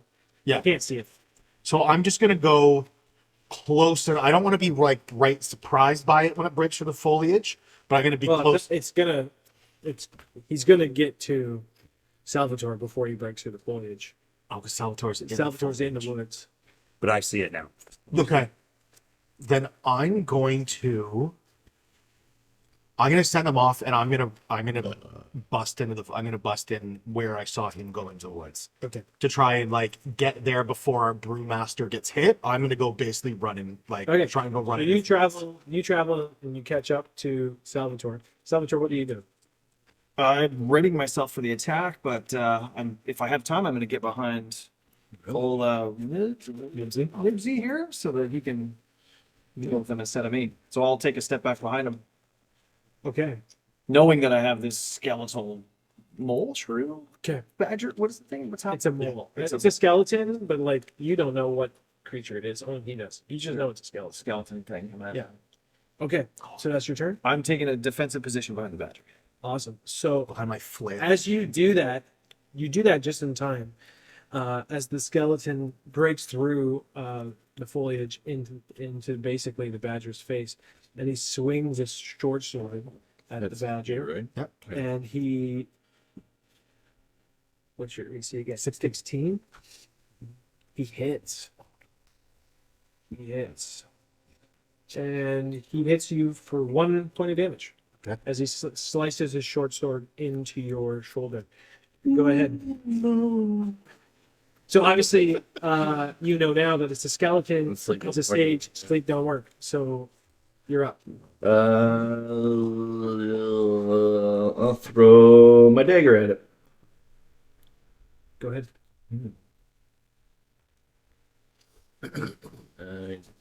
The 9. That is a miss. Cool. Awesome. I just lost my dagger. Cool. Yeah. And I back up behind Bellator. I break off a piece of branch and I try to roll out the knot that's in my hamstring. yeah. You want to stay up the tree though? Yeah. Okay. All right, Reed. I'm attacking. How far away is it from me? About half near, so like 15 feet. You could get there pretty quickly through the trees. Well, no, it just depends which weapon I want to use. Yeah. So that's what. But so you said it's near? Yep. Okay. Ooh, that could be fun. If it's fun, do it. Yeah, it's gonna be fun. So for me, I am going to use my blowgun. So I'm popping out of the woods and hitting this thing with a blowgun, true assassin style. Oh god, I hope you don't miss. Pardon? And because I get There's so many of us in the area. so when I strike a surprised enemy, because it had no idea that I was there, first hit is critical. Okay. And and then they have to survive a morale check at disadvantage. You can try. Skeletons don't have any morale. I didn't think so, but I just figured I'd read that part out anyways. So Don't miss. 15. That's a hit. Okay. So Crit, so double dice. double dice. And then am I adding anything to it? Like my dex for the modifier. yeah, my dex modifier because it's a blowgun. Yeah, but Whatever it says on your character sheet. Yeah, so D4 plus 4. Yeah. So 1 shit and 3 and then plus 4 on each of those dice. No, just once. Okay. 7. So 7. That? Poison damage. Poison won't affect him. Okay, well I'm just saying Please it's don't. point. I'm just saying. No, it's great. Nippy. A quick question. I have an ability, my class ability called Ruthless. It's for advantage to hit creatures in combat who have failed morale checks. If he has no morale, he can't fail. No. Okay. Then what I will use is my Blood Rage, which gives me a +1 to hit and damage when my opponent's below max HP. Here comes the honeybee badger. And I add half of my level to the bonus rounded down and have advantage on strength checks. Let me say it. Let me say it just one time. Honey badger don't get. Thank you. Go ahead. Okay, Roll L, badger. that is not great. Well, actually, that's not so bad. 13. That's a hit. Barely, but it's a hit. All right, then that is Just it.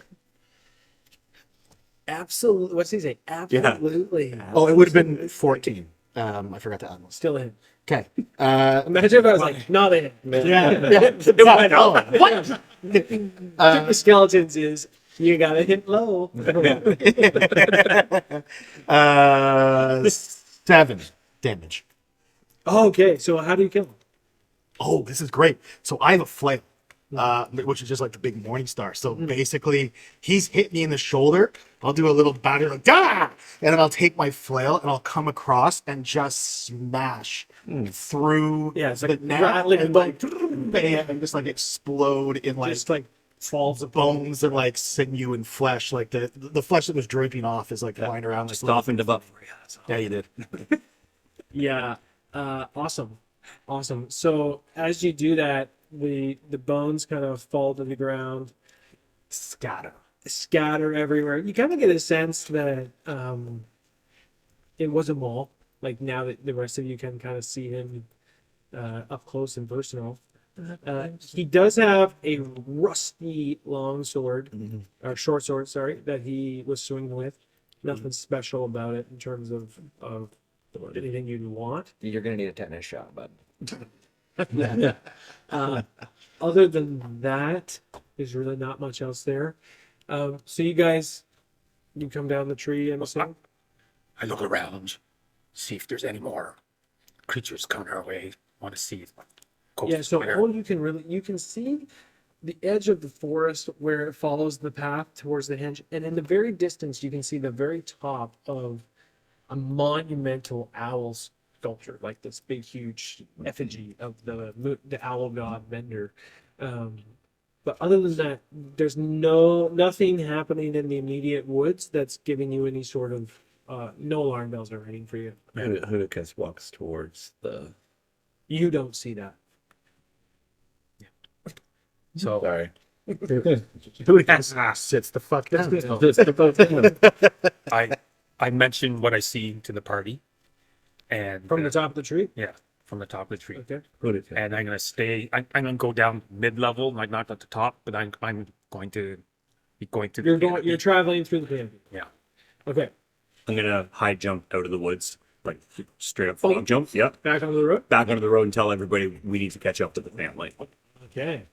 So So essentially jog. as you guys kind of trot down the offshoot towards the henge, and your squirrel friend is Pulling a hammy. pulling a hammy, jumping through the trees. As you get to the grove, this mist kind of comes in from the woods, and the light is getting a little bit darker. We're still around dusk, but as you enter into the grove, you see this huge, well, a quarter of each side of this huge, what you assume to be circle of stones. And there's this wall of mist. And as you're walking gradually forward, you can see this effigy of an owl kind of emanate from the center of these stones. And between each of the stones of the henge are unlit torches.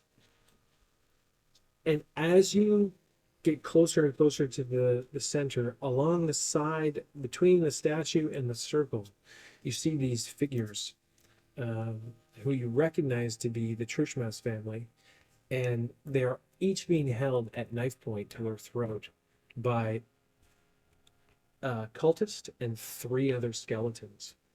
And as you get close enough, each one of them gets their throats slit. No. And they crumple to the ground, including the children. We're going to break for your bedtime. That's why as soon as I hopped out, when you said you told the family to run ahead, I was over here dying. You gotta keep them with us. Tucker said they were dying no matter what, so. Not, well, We're recording again. A tornado would have not came. necessarily all of them. A tornado would have That's fine, because this isn't in game yet. This is us pre-game before he goes, okay, and we're back. My actual plan was to kill the kids. Oh, kid would have been good too. It would have been good. I mean, my lawful, no. Chaotic, absolutely. Phantom, whatever. Deuce would have loved it. Bathe in their blood. Deuce is that character that you just can't let go of. No. And it's always in the He's background. woven through all of your characters, even when it makes no fucking sense. Like the owl who's neutral and or lawful and not fucking chaotic and murderous. And you're like, steps out, kill. Oh, I'm What are you doing? No, that's why when you said that update about new characters, I texted right away and I was like, ooh, Assassin seems interesting. Yeah. I wanted to try something new, so. I will take 10 No, minutes you to do it. appreciate that actually. Okay, so We're back. everyone roll initiative, please.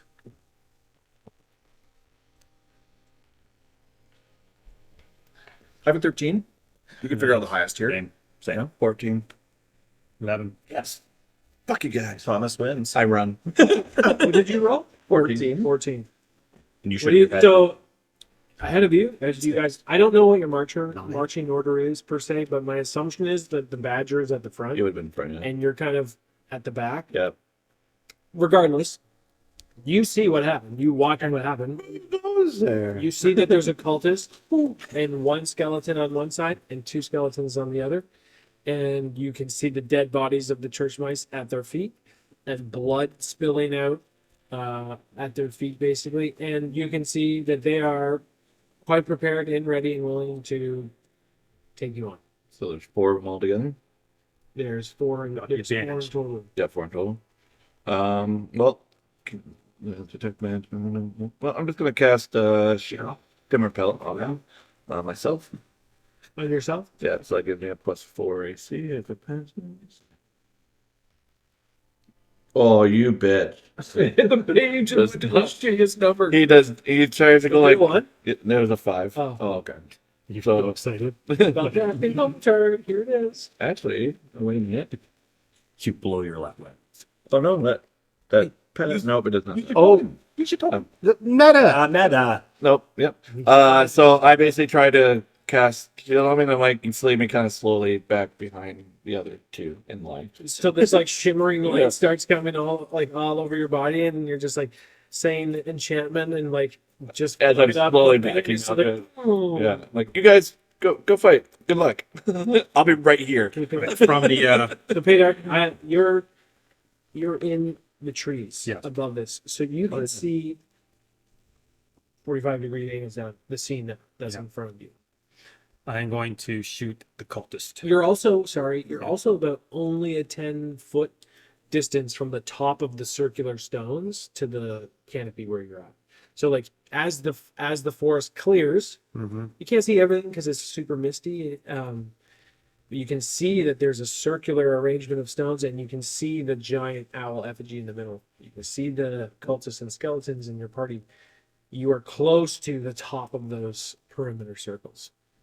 Would I be able to jump and land on one of them? You can certainly try. As a squirrel, Yeah. I would allow you to roll for advantage, Would but it would be a DC 15. Yeah, okay, no, I'm going to shoot from where I am at right now. Have not been rolling well. Who are you shooting? The cultist. Okay. 17. Nice. That's a hit. 18, actually. Sorry. It's wild. Okay. Sorry, I should have rolled this at the same time. 8 points of damage.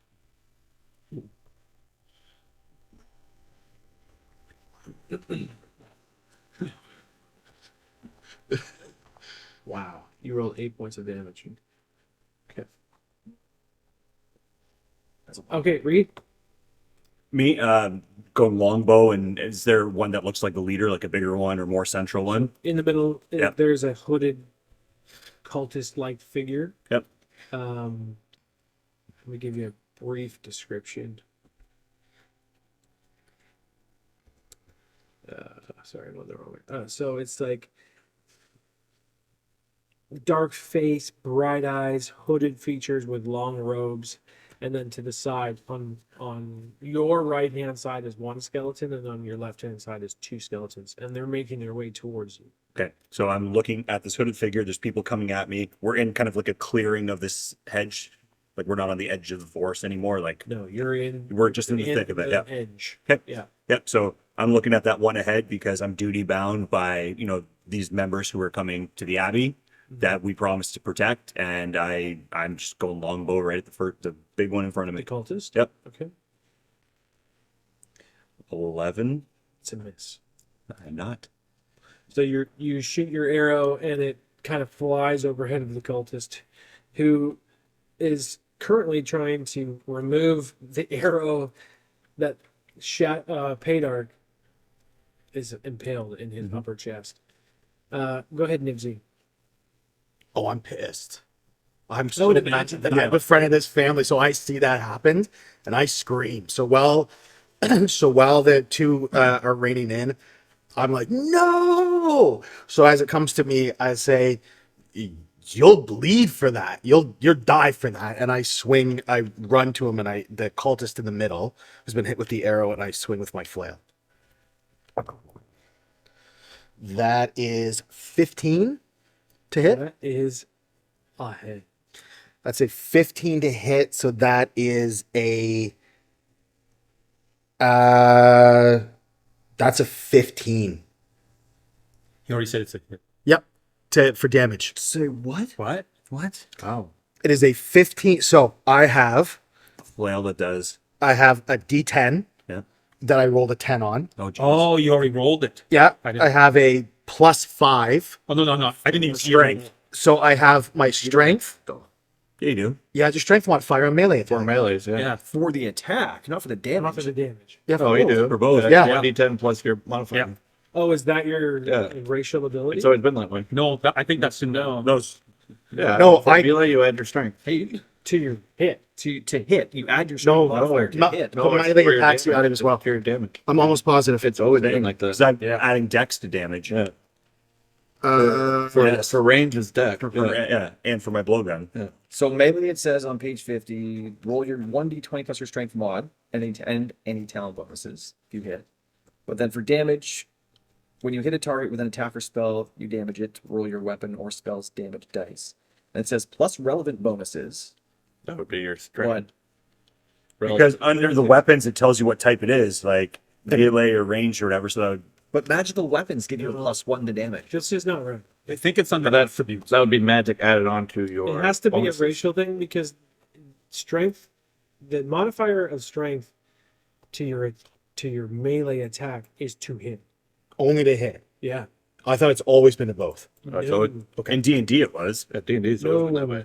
Yes, it is. No, not Yeah, it is. If you use all those, if you use the builder, it No, does it that. does that. It's Yeah. always been If that you're way. on D&D Beyond, it automatically added it. Yeah. Yeah. That is not. So priest talents, like one. If you go to D&D as a Beyond right now and priest, check one of your former you get characters, it'll be +1. right there in the chart. Yeah, Oh, I believe you on that. That's why we're saying, is that different for this game? Because we all built it under the same assumption. exactly. So if you look up strength as an attribute, Yeah. Modifies melee attacks. Now, and then, yeah. Yeah. So I would assume that damage is part of the attack. It's not just to hit. No, you do in Shadow Dark RPG. You do not add your strength Okay. or Dex modifier to melee damage. We did. Okay. Okay, then we'll take those out. Ability modifier is only added to the attack roll. Okay. So Then I only did 4 damage. So you did 10 then. Okay. no, I did 12. 12. Okay. because you get I have Badger power. gives you +1. So I have as my my badger gives me +1/+1 bonus to attack and damage rolls, and then my blood rage gives me a +1 to hit and damage when it's at less than max HP, which he is from Dave. So then it's a 12. Your blood rage activates when? It's always. When your opponent is below maximum HP. So Yep. if you're hitting an injured If they're opponent. injured in any way, shape. Yep. Okay, so regardless of the ruling, you still kill them, So 12. but it is an important ruling. So I'm glad. Yeah. No, yeah, no. Yeah. I thought the numbers were high. We just needed to know. Yeah. So as the flail comes down, the cultists collapse in a heap. Oh, I'm gonna knock his head between his shoulders, and he's gonna The split. heavy flail. I'm gonna come down so hard with all of the rage. Yeah, he's With fucking rage. toast. Salvatore. So we've got 3 cultists in front of us. No, three skeletons. 3 Oh, skeletons. sorry, skeleton. Skelly. The cultist is dead. The skeletons. Do the skeletons react and the cultist dies? They don't like scurry off. They're not deterred in any way, shape, or form. Yeah. Okay. I am.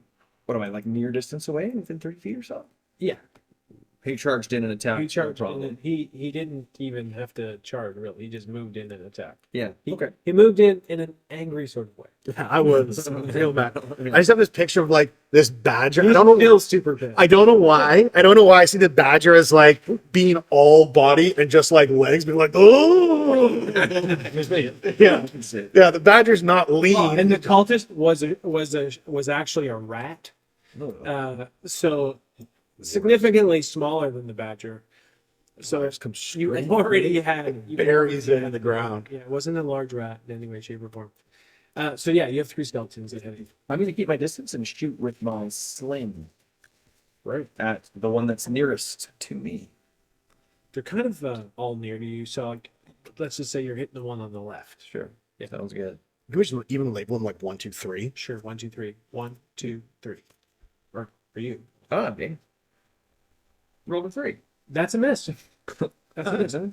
So skeleton 3, which was to the left of the cultist on your right hand side, swings at Nibsy and misses. Skeleton 2, also beside the cultist, swings at Nibsy and hits.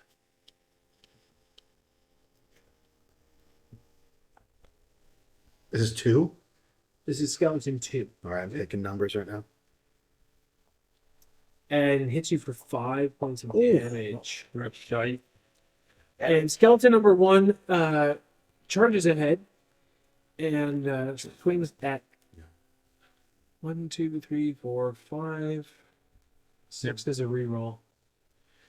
5 swings at Salvatore and hits, doing 3 points of damage. And I roll up into a defensive ball. Okay, and he takes how much damage? So he takes a d6 for me.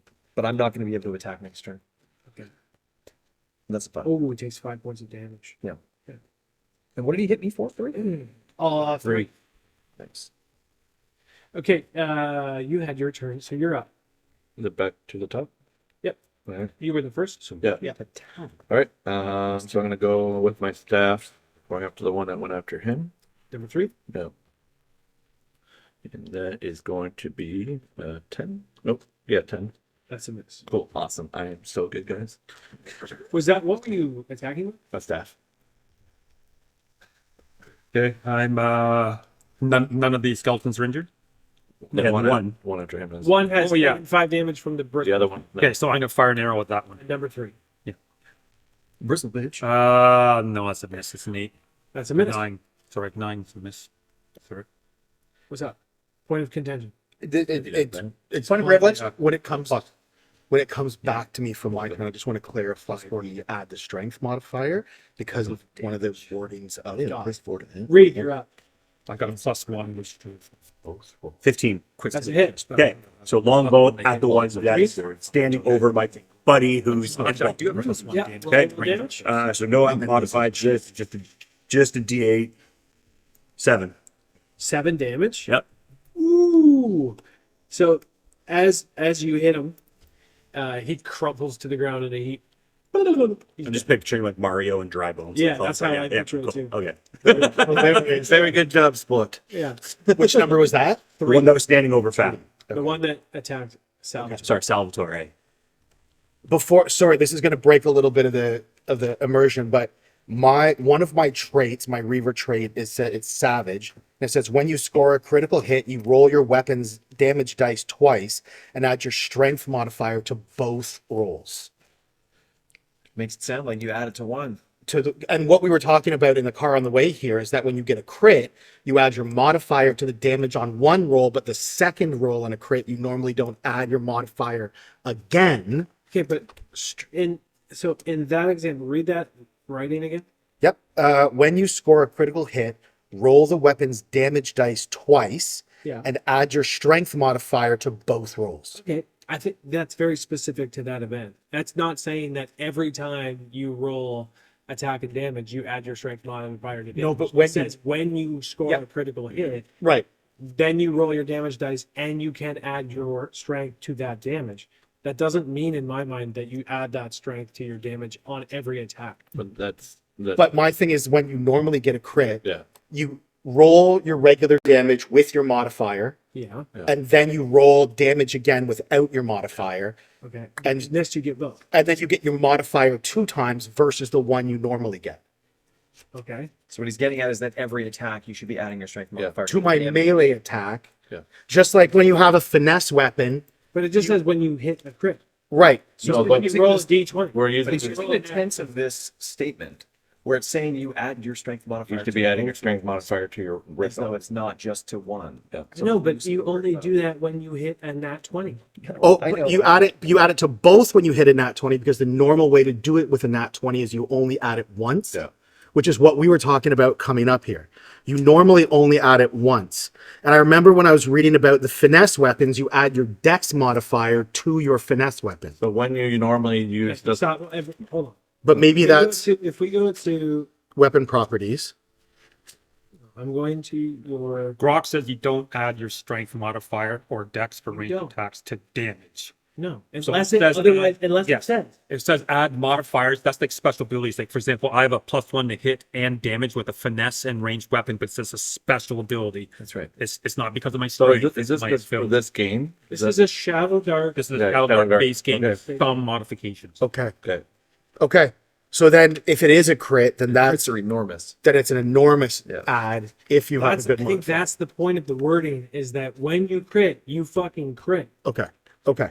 But when you attack normally, Okay. again, it's one of those things where it's like if it feels overpowered, it's overpowered. If you can add a +3 to your damage and a +3 to your a +3 to your hit and your damage, it's like Well, that's what we That's what 5e we've been is. used to. All D&D. okay, but it's not like Okay. No, That's fine, but we weren't. You also have to realize that's how we were all But we building. weren't thought taught it that was the same. So yeah. Yeah. And totally fine. Yeah. So now we know that you're just rolling. That's why on the second one I just rolled the d8. Yeah. God. Cool. That's good. All right. No worries then. So now your turn. I'm gonna go for number 2. I'm gonna swing the It's one right that in front of you. yeah, the one that hit me. I'm gonna turn on it and I'm gonna roll it down. So that's gonna be a 21 to hit, Definitely a hit. and that's gonna be a 3. Damage? Yeah. Okay. Salvador. It is that way in 5e. Yeah. Okay. So I'm gonna step up with my staff, move to the one that's most injured, That's number 2. number 2. Yeah. And take a crack at it. Crack away. And I have the staff fighter ability, so I have to add my wisdom modifier to staff attack rolls. Nice. Stab attack. Yeah. Interesting. Stab or stab? Staff. Fuck me dead. All right, so that's 12. No. I'm going to Oh, also okay. take a moment of pause to remind you all have 1 luck token. True. Okay. Sure, this is What that was it for? No. He's chewing on it. What? Oh, that's just That was a miss. that was yummy. It's a sticker. Oh no. Okay. Hold on. Skeleton number 2 swings back at Nipsey. And Misses. You die. action misses. Yeah. 14 is a miss. You manifested that. Skeleton number 1 swings. Who just attacked number 1? Somebody did. Wasn't me? I attacked the one that was over top of him. Okay, so 1, 2, 3, 4, 5. Oh shit! I was thinking to attack that turn. Oh, that's right, because he had to climb his wall. You missed. Yeah. Oh, yeah. Yeah. So it goes at Hooticus Nope. and misses. Awesome. Hooticus, you're up. Going after him again, or this time. So that is a 12. It's a miss. Cool. I'm gonna back away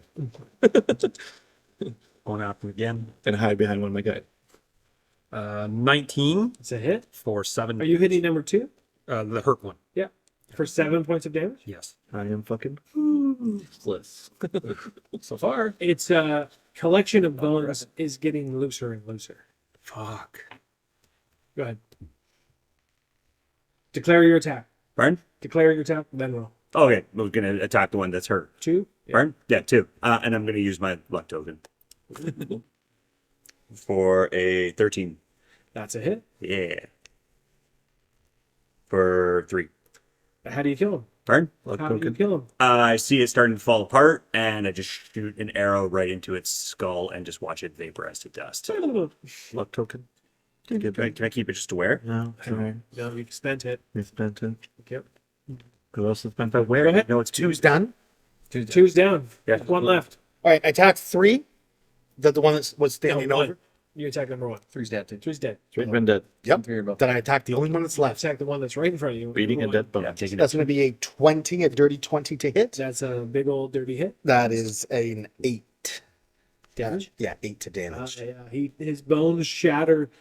Sorry, not shatter. Is this another mole? No, actually, this is an otter. This is an otter. Ooh, a lot of this. Okay. Yeah. His bones kind of shudder and he staggers back, but he remains a collection of bones. Salvatore. I spit on one hand, and I spit on the other hand. I grip my staff heavily, and I swing that You again. do. It's So now, and you Sandpaper. run it into your pencil. That's the problem. There's a problem. What are you? Really fumble. Where are you? something lenient, please. D100. It's too late now, but I was like, on nat 1, can you still use a luck token? All right, roll a d100. You would have to again. Could, but That's what I'm saying. It's too late now, but could you to avoid a nat 1? Yeah. Yeah, okay. Just checking. 42. 42. As you swing your staff, You actually tear a ligament in your elbow. Ouch. You tear a ligament, and now you have disadvantage on all attacks, all skill checks, and saves until you rest or receive healing. Oh, still. Oh, there goes his pickleball game. Yeah. So your elbow, you've got the old tennis elbow, Great. or Okay. whatever you want to call it, staff elbow. Staff elbow, yes. Staff. The skeleton, you hear a slight chuckle from the skeleton as it swings its short sword at you, So unnecessary. Yeah. and it misses. So then we morale enough to. It misses. You're up. All right. One I'm skeleton left. going to help him. Hopefully. Ooh, 15. There we go. I did something. Look at me, guys. Look at me. Wait. 6. With your staff? Yeah. This is how you stab. I've taught you well. The bones shudder, and you hear a grunt, but he's still standing. And I blend back in. Oh, staff elbow with the, You're still up. You're still up. no staff elbow with the apprentice. Shut up, Peter. Do something. 30-20 for 5 points of damage. Oh, and with what? With If we can start declaring the attack. Oh, sorry. It's longbow. Should spit on your hands first. Yeah. Don't think that. So your arrow lands right between its eye sockets, basically, and the bones crumble right in front of your badger. And as far as you can tell, that is the only enemies that are present right now. So roll initiative. Can I slip a little healing sock down my throat here? To roll initiative. Oh, sorry. 10. 18. Plus your dex. 19. So we can assume this is the highest. Nobody beat 19? Okay, you get to go first. I'd like to consume one of my healing salves All right. to rid myself of my. Roll your G4. 3. Look at that, back to full health. No. And ask the party. Well, that was fun. I'm going to go up and study the cultist body and experiments and all that stuff. Let him finish his turn. Sorry. You son of a bitch. I want them done. Oh, sorry. My apologies. You say what? My apologies, Salvatore. I let out a bit of a cry for that mouse family. And Yeah, you said that was fun, and then you just realized that's fucking dark. Yep. Gonna wreck on that. And through my tears, I professed to my group, like, oh God, that was fun. It's the only reason we were here with these people. What do we do now? Check their purse. After we check their clothes. Check their being. They're tiny little people. So how much money could they really have? Now you can go ahead. Well, I say that we should probably bury them somewhere. And as you guys do that, I'm going to check the cultist. Look at my badger.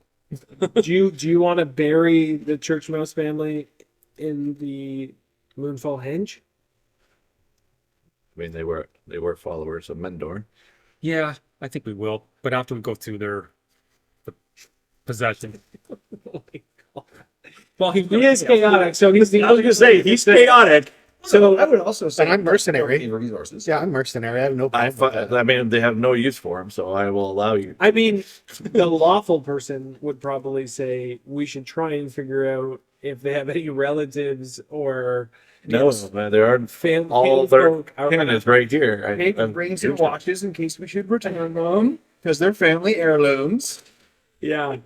Anyway, their kin is so, all here. okay, I mean, so I don't what are you know. gonna do? You don't know that. I'm going to quickly rifle through their possessions while the apprentice is looking at the. While you grave rob the children, what do you do?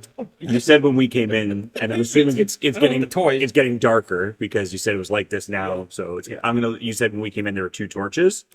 There's torches between every single So it's kind of- stone. and you said but they weren't lit. Yeah, so I want to go light them. Okay, so you have a Yeah.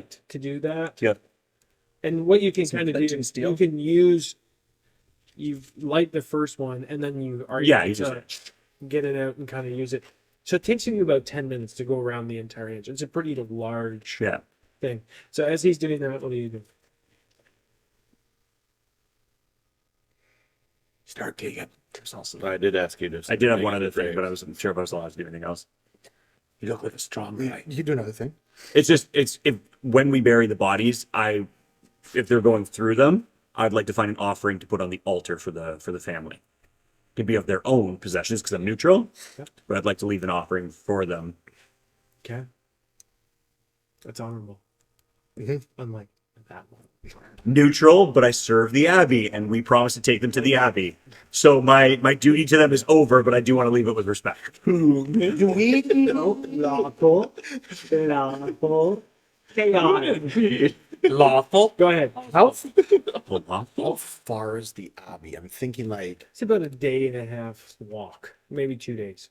yeah, probably not great to drag these dead bodies all the way to the abbey. Well, when you put it that way. Listen, I tell listen, them I prefer getting not into the abbey bury to dead have them children. buried well where they were going. Yeah. I think, yeah, you can do it as dragging dead bodies, but like the idea of delivering them to a place where they can rest is, I don't want other people assuming that we were responsible for yeah. that. So that's fine. We So can. goddamn start digging, please. I second that we bury them at the feet of their god. we remove their valuables because they can't use them anymore. And as neutral, I am mercenary, which is why we took it in the first place. But I also agree that we leave an offering so that we only take what's left after. Okay. Okay. So what do you? So I will. Start digging. Yeah, I can start digging. Salvatore? Oh, I'll dig super fast with my powerful claws. You're the one to I'll dig. make short work of that. Yeah, the powerful paws. Sorry. Jesus Christ. Do we anticipate we're going to rest before we go anywhere? Or we're going to have to be on the move, hey, gentlemen? I reflect to my party. Well, you do. Sorry to interject. You are only a 10-20 minute walk from an inn. Oh, to go back to where we You go came. back to Moonfall Hinge, We have time. or you could push ahead. Well, so Sure. While the ceremony of digging a hole and burying that family is happening, I'm going to start sort of wandering into the woods to forage for concoction materials. so you're gonna need to light a torch, What about my circle? Is it not projecting out? not into the. Okay, fair enough. Take one. Yeah, I grab one off of the nearest hinge stone and Yeah. tell everyone I'm just going to be over here looking for some more healing salve materials. I'll shout if anything happens. Torches last an hour. Yeah, I've got torches to replace too. Around 10 rounds. Hmm. Well, other people Also, having their turn. 6 minutes. I want you to roll a d20. When each other person's having a turn. Okay. Well, each person has a turn. Yeah. So if you can score over a 12, you find for that round one, whatever the Ingredient. one ingredient. ingredient package. Cool. whatever. Yeah. You know what I mean? I think I can only do like 2 per hour is kind of the rate that it says. Perfect. Oh, there's a defined rate. Yep. So I would just roll. Yeah, as these guys take their turn, roll your d20 to see if you find 2. So 2 known concoctions per hour. 1 hour search yields and probes. Yeah. All right. So as it comes back to me, it is getting dark. The torchlight has illuminated the immediate hinge area. As you inspect the cultist's body, you don't really find anything of like monetary value. But one thing you do find is a stamp for a wax seal. And on the base of the stamp, the Insignia. the insignia on the base of the stamp has the initials TR on it in like very calligraphic writing. Okay. TR. The skeletons have nothing, but they're they're short swords, and the cultist is carrying a. Was that on a letter, or is that just So like that was just you a- know when you oh, write a stamp, they, okay, like, yeah, put yeah, the hotlock got and then it. the stamp. Seal. Got it. It was Yeah, actually yeah. the stamp itself. It's Yeah, the stamp, actual stamp. Yeah, like the molding, yeah. impression, Yeah. what you push onto the Gotcha. text, Right. not wax. Rapier, you said? He is a rapier, yeah. The cultist. Does anyone mind if I take it? Because I can do 2 weapon fighting in trees. We're too busy doing other stuff. Nope. I don't mind. All right. I Help take it. yourself. Is it rusty? No, it's, None. the cultist has kept it Yeah. pretty well. I study around the the area that we're in as well, since this is Mendor and I follow Mendor, and I'm trying to see if there's anything Can special. you roll an investigation check? Yep, that'll be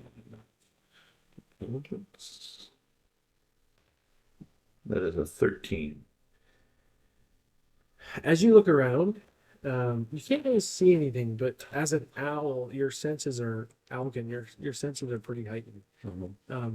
You can't see anything in particular, but you can see a movement coming from the woods, and it does look like something is approaching the perimeter of the woods pretty quickly. So I kind of whisper out whoever's close to me that be on guard. So there, someone is approaching. Scoot up into a tree. Stealth. Okay. On his warning, do you do anything? So where are we at? Like, have we buried? Nope. No, okay. So what I'm gonna do is, which direction are they coming from? Sorry. So you are, if you're like We're in a looking circle at the of effigy, flames, yeah. the giant circle. You've gone around the circle. You're at the base of the circle. The commotion, the graves are being dug here. It's on the far side. So like 12 o'clock to me. Yeah. Okay. So I'm gonna try to move like over to like 9 or 3 o'clock area, right, and just be kind of hidden. Okay. Yeah. Nibsy? I stop digging and crawl out of the hole that I'm currently in and move towards the sound of his voice. Well, have I perceived the sound of the thing coming through? You have not, but he's called out a warning to everybody. Yeah. So I've gotten Approach. I've gotten out of the hole. I've readied an attack. I've readied my mace, my flail, and I've moved kind of over toward You're moving towards where he's at the now. edge of the circle to where he's calling from. So he's not at the edge of the circle. He's with you, Oh. scanning the environment around you. Oh, So then he said there is something coming quickly from that side of the circle right now. I'll stand kind of like halfway between the center of the circle and or wherever I was and the circle, kind of like, so there's some distance. You're moving about 15 towards feet towards where the sound was. not full movement, but Readied. yeah. Yeah. Okay, Salvador. So I've stopped my foraging. I've actually already found ingredients for 2 amidst these turns and start to head back towards the group as I understand that danger is close. Okay. My intention is to get as close to this badger as I can. Yeah. To slip him a healing salve. So as you head over there and you get yourself set, suddenly out of the woods bursts forth this like clearly a cultist that is sprinting as if like completely in complete fear. And as it's looking backwards as it runs away. As it looks back, as it breaks the woods, suddenly out of the woods, a hatchet impales itself into the face of this cultist, and it like crashes and slides about 5 feet forward, and suddenly out of the woods jumps Realsa. Nice. And she lands on the back of this cultist and like puts her foot on the head and just goes and looks at all of you. I clap. Salvatore claps upon No, arrival. not me. I'm still hidden. And she sees you. Up in the trees? Sorry. Yeah. She goes, nice to see you again. Pleasure's all yours. No, pleasure's all yours. What do you do? I approach her, and I'm like, "Where the hell did you come from? Like, where did this cultist? Where were you chasing this cultist from?" She says, well, first of all, my name's Wilson. Nice to meet I you. already know. Yes. Nice to meet you. Yeah. I've never. I'm Hudikus. So. She said, I am coming from Greenhearth Grove, and we have been dealing with these cultists ad nauseum for the last 3 or 4 weeks. And I am on my way to Greystone Abbey to warn the abbot of the dangers that are coming from Greenhearth. So when I came to Moonfall Henge and I heard the rumors that people were talking about, I knew that the cultists would be coming after Mender. So And I left and I went and I hunted them down. and I'm like, well, Paydark has said you are a messenger. Does do these initials ring a bell? And I show her the stamp, So she takes a look at the stamp and she's like really investigating, looking quizzically. and I told her I found it on the other cultist over here. Yeah, she looks down. She goes, "No, I've never seen anything about this before, but this quality can only come from the Abbey." I take it back. She hands it back to you. She says, "Are you all meant to head there?" And then as she sees that, she sees the Church Mouse family, and she's like, all of a sudden on guard, very wary of all of you. And I see her. I'm like, whoa, whoa, whoa! Like, we came to this area, and they were being held hostage, and they got their throats cut. And she looks at you and she goes, "What happened?" On the road, we encountered. Yeah. No, I'm gonna say, yeah, I'm still mad about it.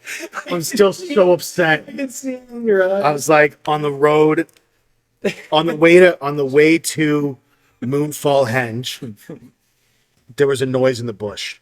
Why are we laughing at this? Not that. No. What the fuck is happening? I just loved your face when I said she looks at you and you're like, fuck. Yeah. Yeah. I no, because honestly, Nibsy takes this as a personal failure. Oh yeah. Yeah, this is we promised we would protect them. Yeah. We've let them down. We failed. Yeah. And I say that I'll tell her that I say that we failed to protect them. On the way here, there was a noise in the bush. We sent them ahead to what we thought was safety while we dealt with a mole skeleton. We come to find that they are at knife point with the cultists. So we have so they slit their throats before we could stop them. Can you roll charisma? That's yeah, I can. It's 5. Plus. Nope. It's a 3 + 2. Oh, it's a 5. I said that. Okay. Yeah. So she kind of, you can see she's getting really emotional because she knows the Church Mouse family. Yeah. Yeah, no, I was waiting to try and tell her Yeah. I was waiting for my turn. I was going to ask her if she knows of family that they have. You can see by her reaction that she knows and loves them. Like she is devastated and in absolute shock. And she hears what you said, but she's wary. Yeah. And she looks at Paydar. The bodies of the Who she cultists are has some sort of still like she feels some sort of like safety with Paydar because she had that conversation. So she looks at you and she goes, "Is what he says true?" I come down the trees and I walk up to her and I say, "Sadly, yes. Sadly, yes." We didn't know Lupin and Juniper and Nibbin and Puddle and Corvin very long. We knew their names. But our failure to protect them will haunt me. She feels that, and she looks and she sees the graves that you've dug, and she says, Dirt's still on my claws. and she's like, "All that's left now is to give them a proper burial."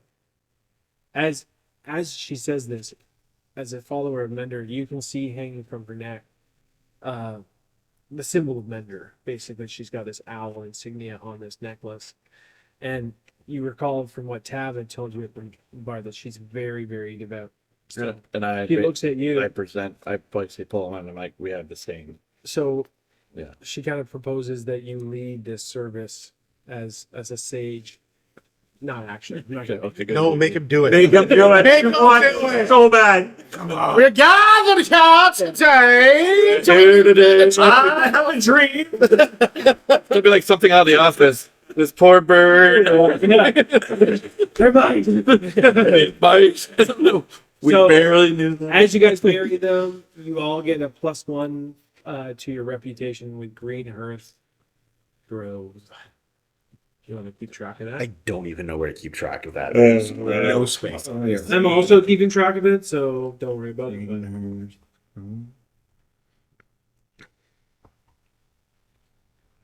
Rusa looks at Reed and she says, Oh, I came out of the bushes?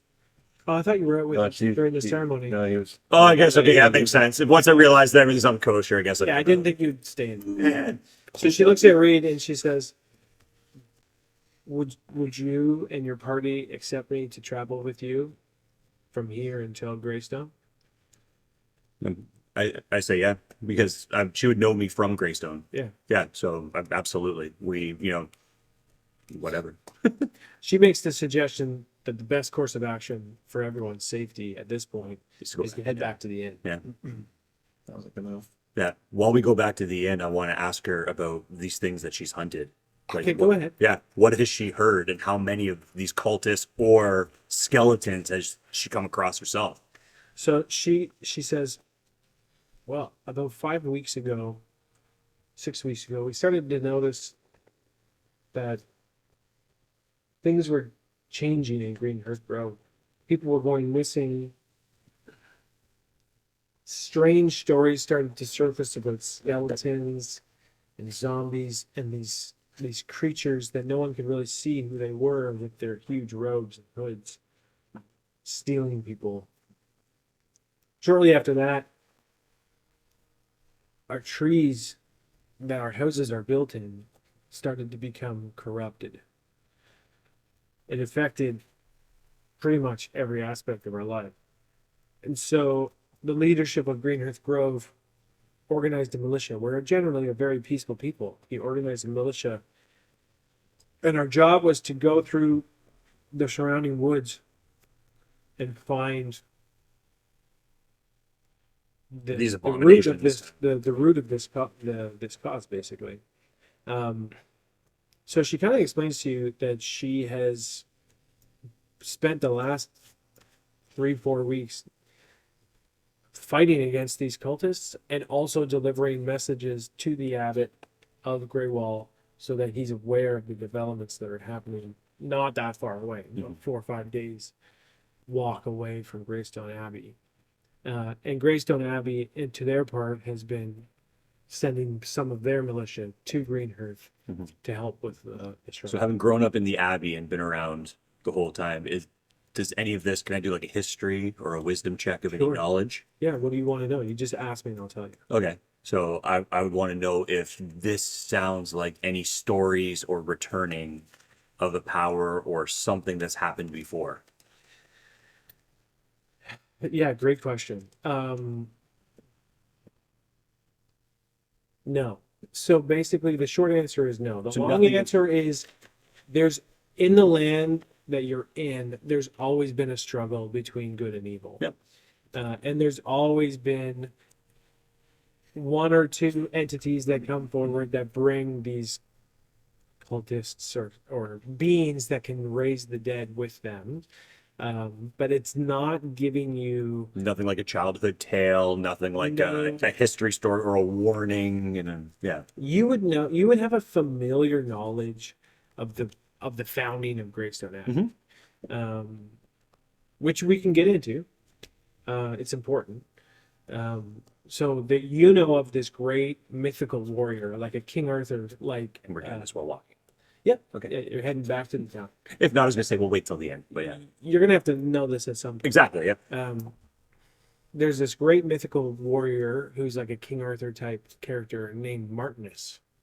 And Martinus is a mouse warrior from ages and ages and ages ago that people can't even really remember, who came to this region of the world and rid it of this terrible, terrible ruler who ruled out of Greystone Abbey, which wasn't called Greystone Abbey then. But because Martin was able to use this sword that had been passed down to him from his ancestors to rid the evil from this land, he in fact founded Greystone Abbey and founded the militia that defends the abbey from evil. So the fact that there's evil means nothing really significant to you because there's always a fear of something. Now, the fact that it's happening in Greenhurst Grove and there's like the trees are dying, that's a bit of an alarm bell because those trees are like giant redwoods. Historically speaking, what happened to this sword? So there is rumors and myths that the sword and his armor and his shield are buried somewhere, but no one really knows where. And is there a special logo or insignia attached to this magic or ruin? Anything that's related to Martinus has the letter M. What? What species was Martinus again? He was a mouse. Mouse. Alliterations. He was a mouse warrior. Yeah. So by this point, you return to the inn. Tab greets you. He's surprised to see you. He welcomes you in. He offers you some food, and he still has the room that you were just in vacant. But he does say that the price has gone up a little bit as demand is increasing. Oh, by the way, you did get about 98 gold from the Church Mouse family as a group. After a donation to the altar, How much do you want to donate? 1 per mouse. So 2 per mouse. Okay. 1.5 per So When I remember my 88 gold per the so That's my, what I'm saying, yeah. so the reason I say 2 instead of 1 is only because when we were there before and I offered him to take 1 of my gold, he was like, "Oh, that won't." yeah. But so as an offering from them, I think it needs Got to be it. more than That's cool. the single gold that he turned down from me. That's Yeah. what I would. Okay, that's fine. So 88 gold for the group. Tab is asking for 2 gold for the night. Taking a look around the inn, are there any new faces? Because we've only been gone like an hour. It's pretty much the same people. Just making sure. Good job. Well, you never know. Like the odd new looking covers sitting in corners. So Tab kind of looks at Salvatore. Yeah, hey, I'll take those materials. For, yeah. yeah, found some money. It's a pretty good foraging out there. I did find a couple of common concoctions worth of materials, but I would like to buy those ones you were selling earlier if they're still for sale. Yeah, now I will tell you, they're a little bit on the old side. So if you're going to be making concoctions, I'd be using these mats before your fresh ones. Too sweet. All right. Well, I've got some pretty short cycle concoctions I could brew up in 10 rounds, so I'll maybe do those before I turn in tonight. Oh, you're a 10 round. Right? Well, 10 round. Okay, so you're going to buy them? I think I said he had 4. You said you have 4 45 silver. Yeah, but he had 4. bundles. You had Yeah, he had 4. A quantity of 4 of what you need. For how much does that say? It's not much. It's only 25.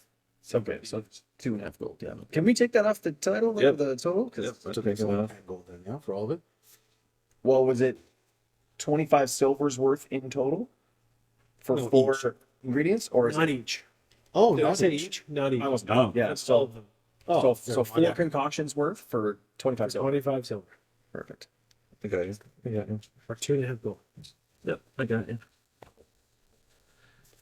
Okay, so you guys want to do anything before you rest for the night? And The kids are already in bed. Yeah, you'd probably be a little bit tired and a little bit. He's not a night out. Nailed it. I set it up and he dunked it. All right, I'm gonna brew before I go to bed. you go I'd ahead. like to do that. I'm gonna mope in the bar a little bit. I'm gonna Yes. head down. So as he does this, I'm gonna Tap kind of says, "Hey, whatever happened to Juniper? Why didn't he come back with you?" and I ignore the question and order. I'll stay with him. No one should drink alone. Does anyone want to tell Tab what happened? Oh, jeez. I'm already sleeping. I'll wait till he storms off or broods in a corner. Yeah, I'm gonna And grab. I'll tell Tab. I'm gonna ignore it. You're gonna tell him? I'm gonna grab the beers and I'm gonna go sit at a table by myself. Like, Okay, so he looks at you. He's like, "What happened? Where's Juniper and his family?" I say we were attacked on the road, and Juniper and his family went to the hedge for safety. And after we dispatched of our attacker on the road, we arrived to see their throats being cut. Mender's beak, he says. What attacked you? And I look around, I lean in close, and I say, cultists and skeletons. Yeah, he's like, shit. The rumors are true. And I say, Risa, right? Realsa, sorry. I say, we now know why she looked so distraught earlier when you said she was a talker. He looks at you and goes, "What do I do? Are we all in danger?" I say, well, this is our first encounter, and anything that we have learned is what we shared with you now. There's Yeah. definitely cultists afoot. Yeah. Do you have guards? I recommend locking the doors. Do you have any burly badgers or? He looks over at the drunken. Not sober ones. I go, not him, not him. Not now, not No, now. he's like, no, but our only contingency plan whenever there's danger is to like basically lock down, get everyone in the room, shut down all the lights and shut down for the night. So I think that's what he's gonna do. So he starts signaling to the other staff, and they start talking to all the woods beasts in the room, and they start ushering them either to their rooms or back to their dwellings, and they snuff out the fire. I ask And him. lock the doors. I ask him, is there anyone that you've noticed or know of around tonight who is handy with sword? He says the only person I know of is Relsa. Okay. And she's here. Okay, so ask him. Just looking to swell the ranks a little if we could. Are you expecting anyone to come? Will anyone be coming tonight? I fucking love that voice. I know. I'm not sure if that's Rick or Reed, Don't listen to these guys. I fucking love it. but it's both me and my character right now who say, "Oh fuck" every time he talks. And go ahead. What you said? Say, the reason I ask is I want to know if I put a trap on the door, will it hurt someone innocent coming in? Well, he says, "Who are you expecting to come in?" Well, I just don't want to be attacked by more cultists. He says, I don't think it's a bad idea. If anyone's coming in, I can't think of a reason why they'd go in." All right. Well, please warn everyone that's in here that there's a trap on the front door so that no one in here gets hurt. Sure, he'll do that. And I'll set a trap. Okay, what are you setting? What's your trap? It's just going to be some like tripwire that will set On the main entrance? on the main entrance that'll set some sharpened stakes flying. Can you roll a d20 and you beat a DC 12? Do I add anything? Your intelligence? Yeah, yeah. It'll be your dex. No, For it's check. intelligence. No, it'd be an That'll intelligence. just be that's 0. Okay. Nope. No, hit a 5. So you bend down to tie the knot of the tripwire on one side. You do it really super tight, as you should, and then you come over to the other one, and you don't quite do it quite right, so that if someone does come through the door, they'll just push through the tripwire without really anything happening. But nobody else knows that Except me. except for you. It looks good. So Tab says, "Okay, hopefully we'll make it to the morning." I'm going to tie a little bell to it so it means we'll hear someone coming. Do you have a bell? Yeah, I do. I've got a bunch of shit. I'm gonna call no on that one because we already rolled and we already did. Yeah. Oh, okay. Yeah. All right. Reed. So You have a faulty trap. yeah, we'll have Reed and you guys, and then we'll. So I'm gonna take first watch and try to get him to go to bed Okay. because he's been pounding back the ales. Do you have anything else to do before you guys hit the sack? I don't. I've got my And I'm using. concoctions Sorry. mastered. How does long rest work for healing? You get all Yeah, the you can have anything. Okay, no worries then. And I'm gonna use my silent step ability to kind of say like hidden or blended in with the bar to look for anyone who's coming in.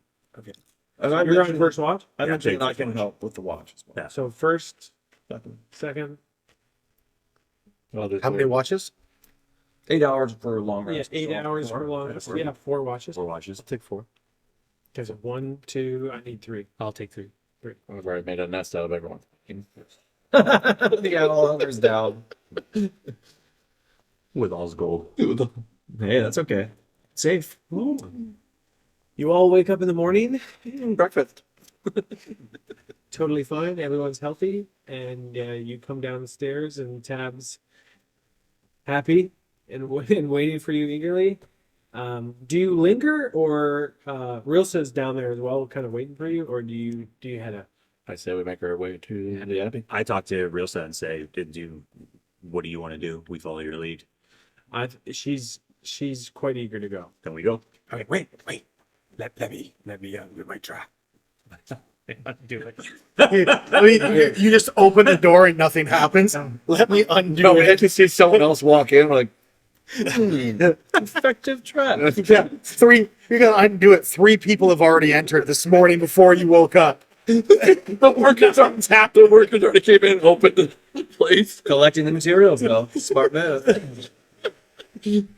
All right, so just take I guess you never collected your dagger again that you threw, did No, you? the Actually, last one. It's gone. Left in the woods. it's gone.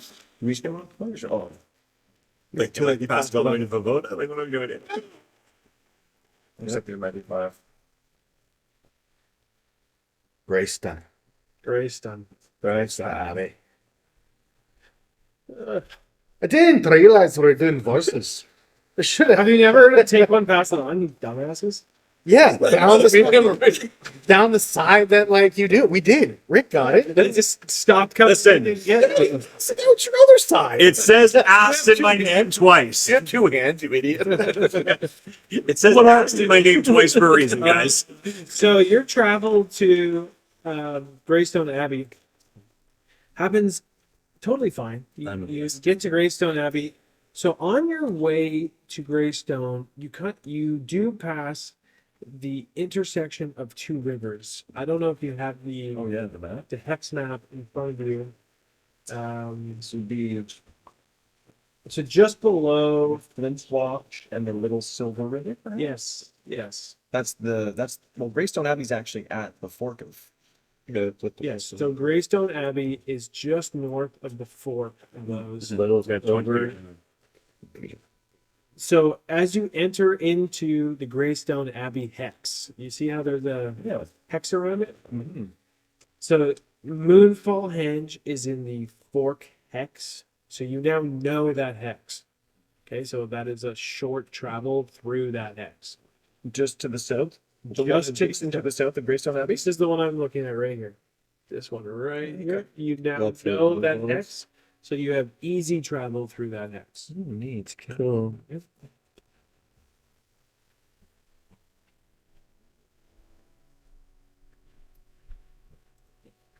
I don't know how to signify that we know that hex. I don't know, you could just put like a check. I'm mark there outlining if you it. wanted. I don't know how you want to do it. Yeah, I don't know.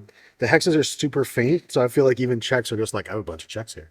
Well, Sorry. it does make a difference Yeah. between whether I'm just gonna highlight it like the perimeter, Yeah. like just with the pencil, just to show it. And you said that's where moon. You said something that's The hedge. Moonstone hedge. that's where Moonfall Henge is. Moonfall Henge. So you all know, as experienced creatures of Antalya, the trees of which Rilsa is talking about are the Elandroth and Thalorian trees. They're trees that tower to such immense height and breadth that entire villages are built amongst their branches. These giants grow in great groves, and full towns can rise high above the forest floor. Nowhere are these groves more numerous than the arboreal region surrounding Greystone Abbey. The forest grows so tall and dense that the region itself has come to be known as the Dark Forest. Oh, Okay? So, you approach Greystone Abbey, and Reed and Salvatore.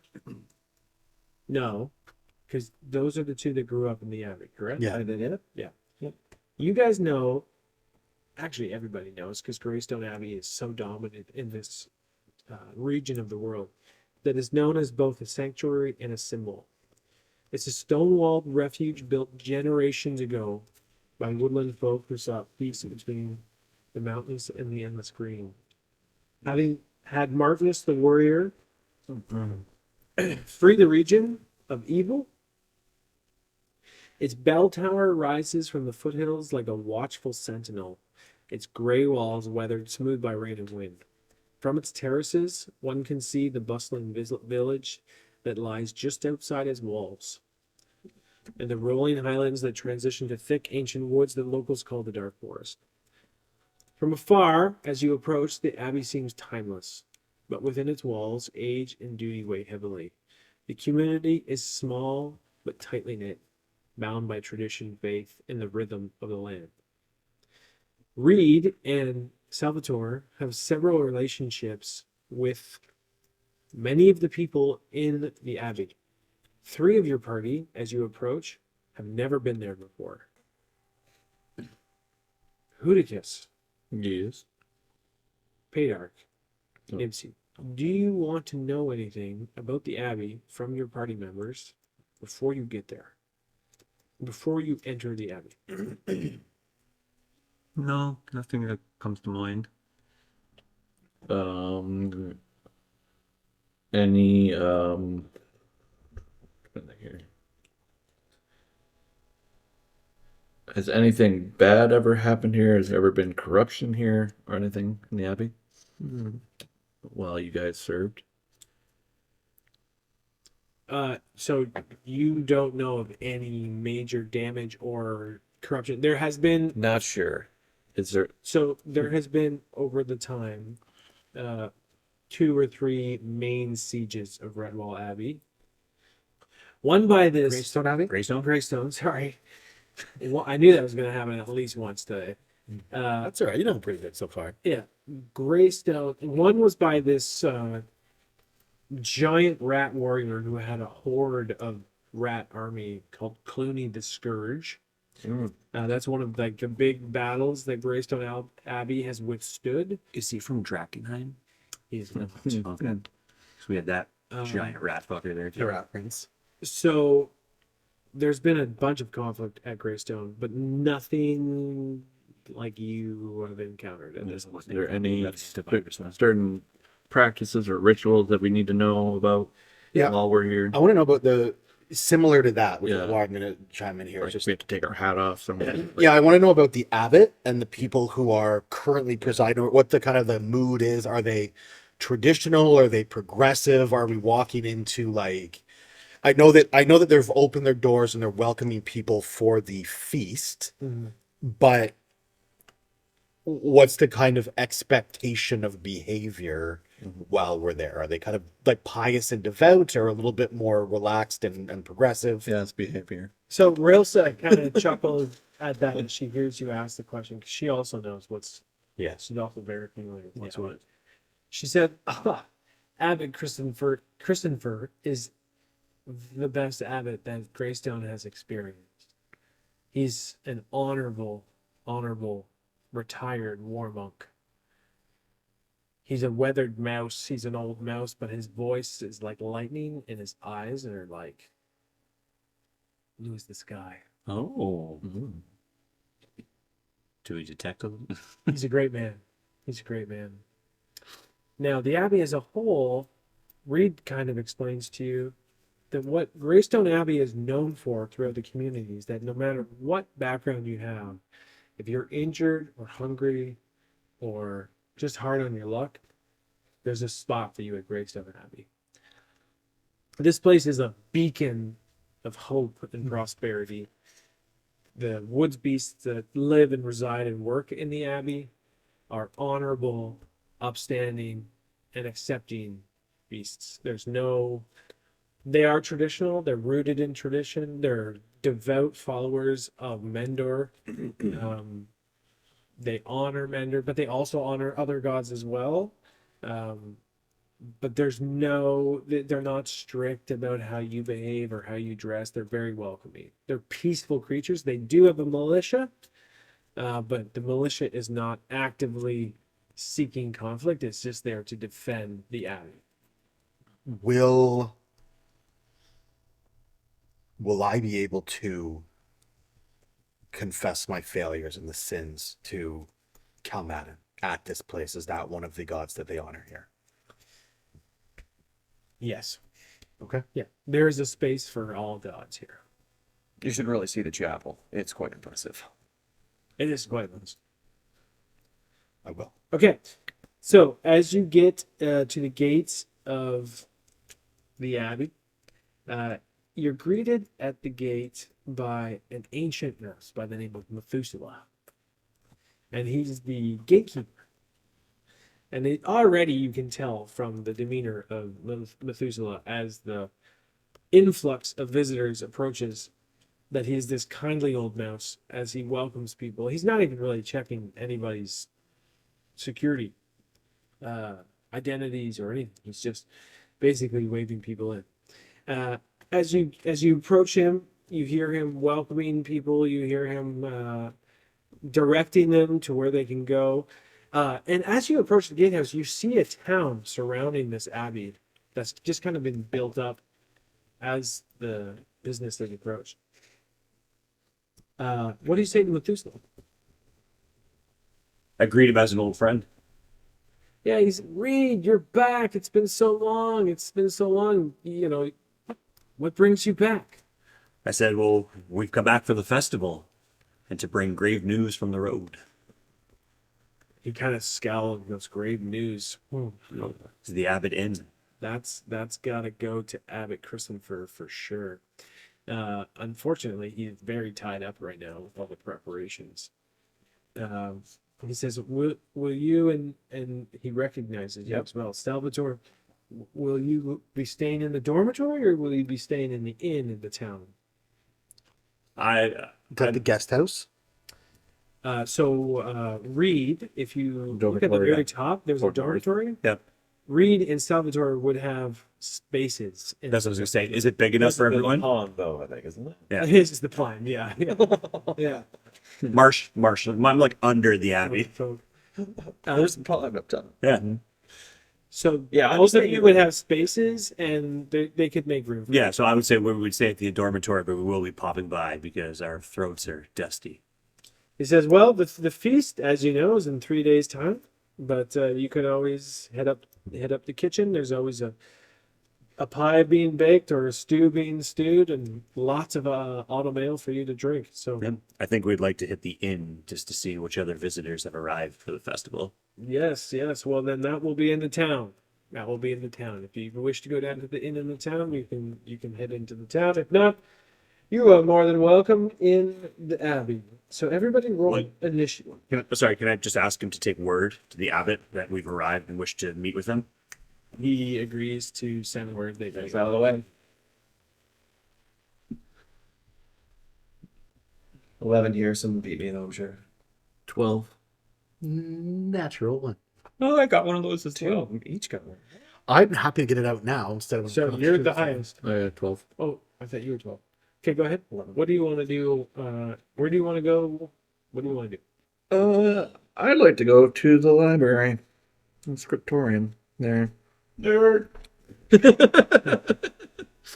All right. Incredible. My past has come back to haunt me again.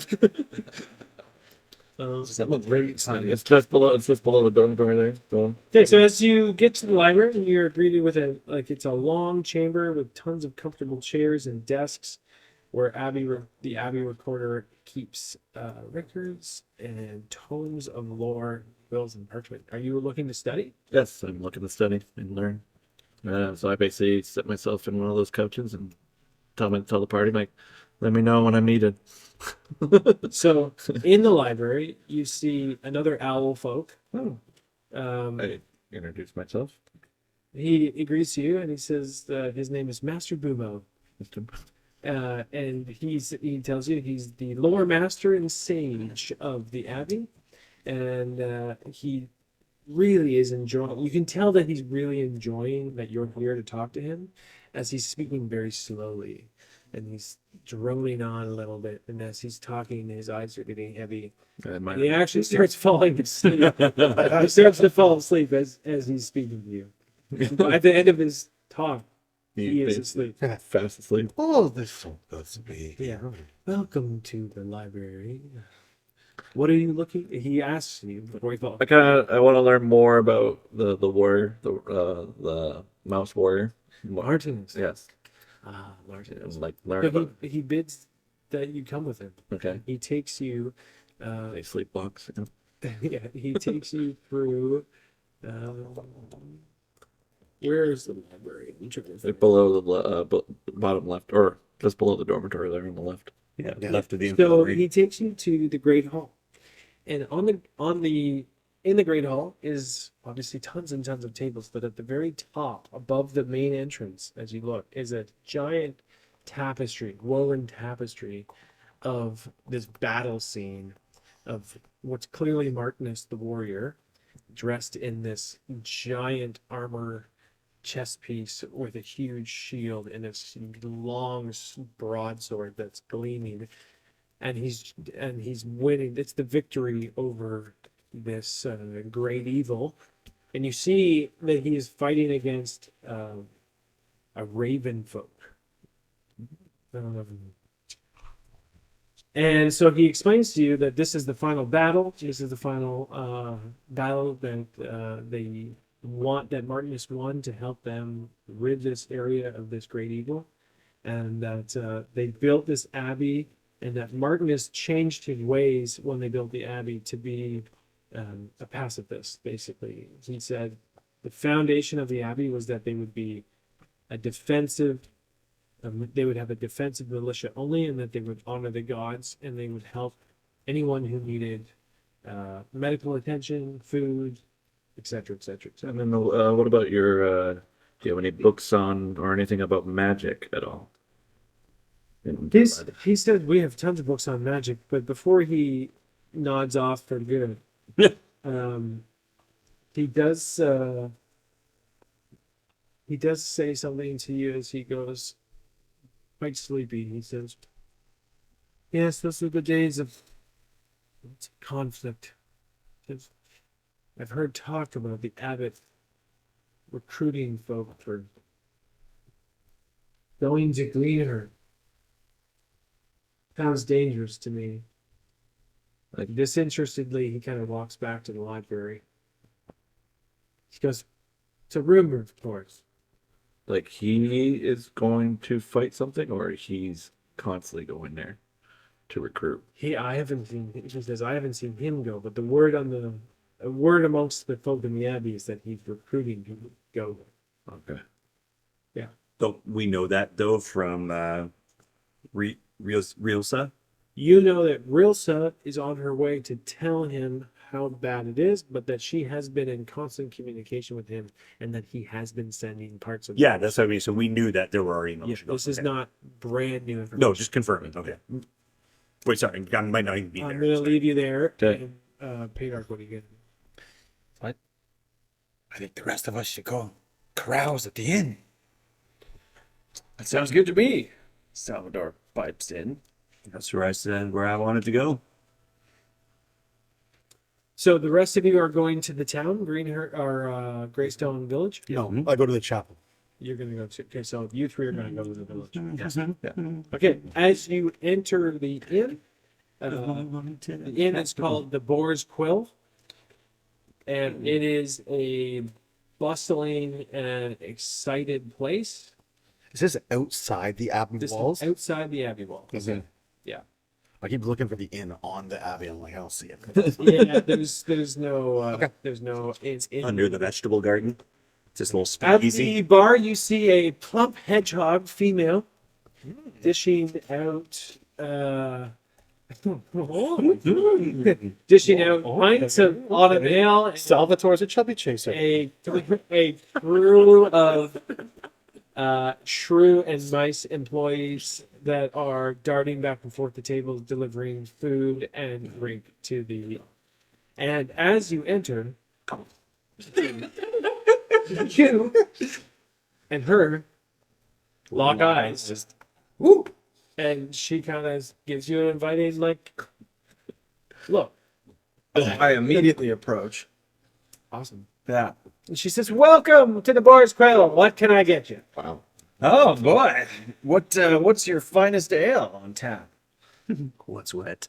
Well, our very own Greystone Abbey Autumn Ale. Ah, the best. For a good looking hedgehog like you, I'll give you one for free on the house. Ooh, aren't you a sweet peach? Extra. Oh God, I heard her dry up when you went. Ooh! And you know the way the hedgehog. She slides. Your beer does not come with extra head. She slides her your pint to you, and she looks at the rest of the party, not you, and she says, "And yourselves, full price." Worked here for a long time. Yeah, so I know her. We're good. Reed, Reed, what do you want? welcome. Other my usual. All right, 3 October ales. Absolutely. Also for you, 3 October ales. Yes. What brings you, Reed, back to Greystone? We haven't seen you in a few years. No, I've been out wandering and traveling, but ran into Realsa on the road, and dark times and dark rumors made for a good company on the road. Realsa, she's back again. Back again. Have you heard some of the rumors that are flying around these parts? Just heard rumors, not much else. Oh boy, oh boy. It seems like dark times. Dark times. Salvatore. Coming. Oh, okay, never mind. She knows Salvatore too. Yeah. Yeah. Girl likes him. Have you heard anything? Well, yeah. So, I mean, as a matter of fact, there's been whispers of strange things happening down in Green Earth Grove. Earth Grove. Have you heard anything from the patrons here recently? I haven't heard naught about Green Earth Grove, but I have heard about Pork Alley. Pork Alley. Yeah, Pork Alley. Beautiful squirrel. Beautiful squirrel. It's gone missing. Oh no. Yeah. What? How long's it been? Just last night. Her dad's over there, and you can see as she points, the three of you turn, and you see this older gray squirrel drowning his sorrows in the corner, sobbing. And she says her dad's over there. Word on the street, she was on sentry duty last night. How beautiful. Roll charisma. Dead grieving. Nat 20. Fuck yes. She goes, Great timing. what an odd but exceptional question. I'm a hedgehog, so not quite my taste, but among the squirrel folk, she was quite popular. Uh-huh. Oh, And she was Like the, what does that mean? allegedly Quite popular. quite a warrior. she's missing. She sounds like a worthy catch. Well, if she was around, she was on sentry duty last night on the Abbey walls, and apparently she said to her sentry mate that she had seen something in the woods and went down to investigate. She never came back. Yikes. Yeah. I know her father over there would be. Yes, I'll go talk to him. But was she single? You could probably get a pretty robust physical description of the squirrel from the father. Well, Is she? I don't think I want that. Has anyone drawn a want poster yet? Can I see this movie? Have I seen a missing post? Yeah. She Get off the punishments. She responds to you. As far as I know, yes, she is single. Well, okay.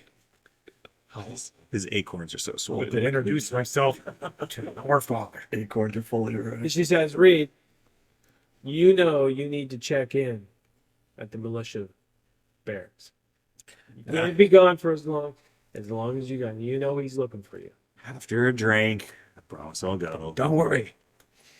I know it would do you a lot of good in his books if you could figure out where Callan went. Salvatore and I will carouse for you. Don't you worry. So I'll finish my drink and I'll head off to is there a military house name? The militia. Yeah. Yeah, I'll go check Into in. the armory? I go over to the dad. Okay. And what do you say? They'll be there. God help you. What do you say? God help you. What is it? Sir, it has come to my attention that something tragic has happened to your daughter. And I would like to help if I can. Is there anything you can tell me? Between sobs, he says to you, all I know is exactly, he kind of repeats the story you heard. And he says, if you could approach the militia and ask for any more information, that would help. And maybe we can figure out where she's going from there. My name's Peter. You'll be hearing more from me. I'll do whatever I can to help find your daughter. He responds, Brendan. Brandon. Brendan. Brendan. Brendan. Brendan.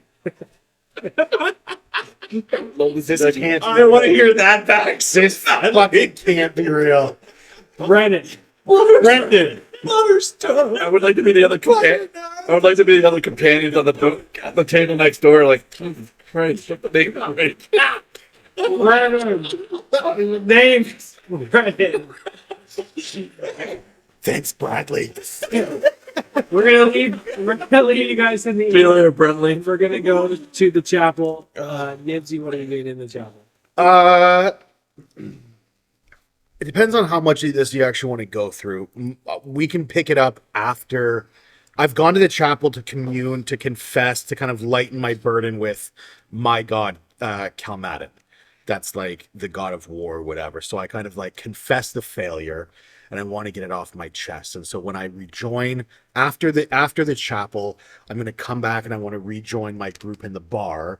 And what they'll notice is a distinct So shift. you go to the town After I've left the chapel, I go to meet up with them again. in the town. Yeah. Yeah. And what are you doing in the library? Are you gonna?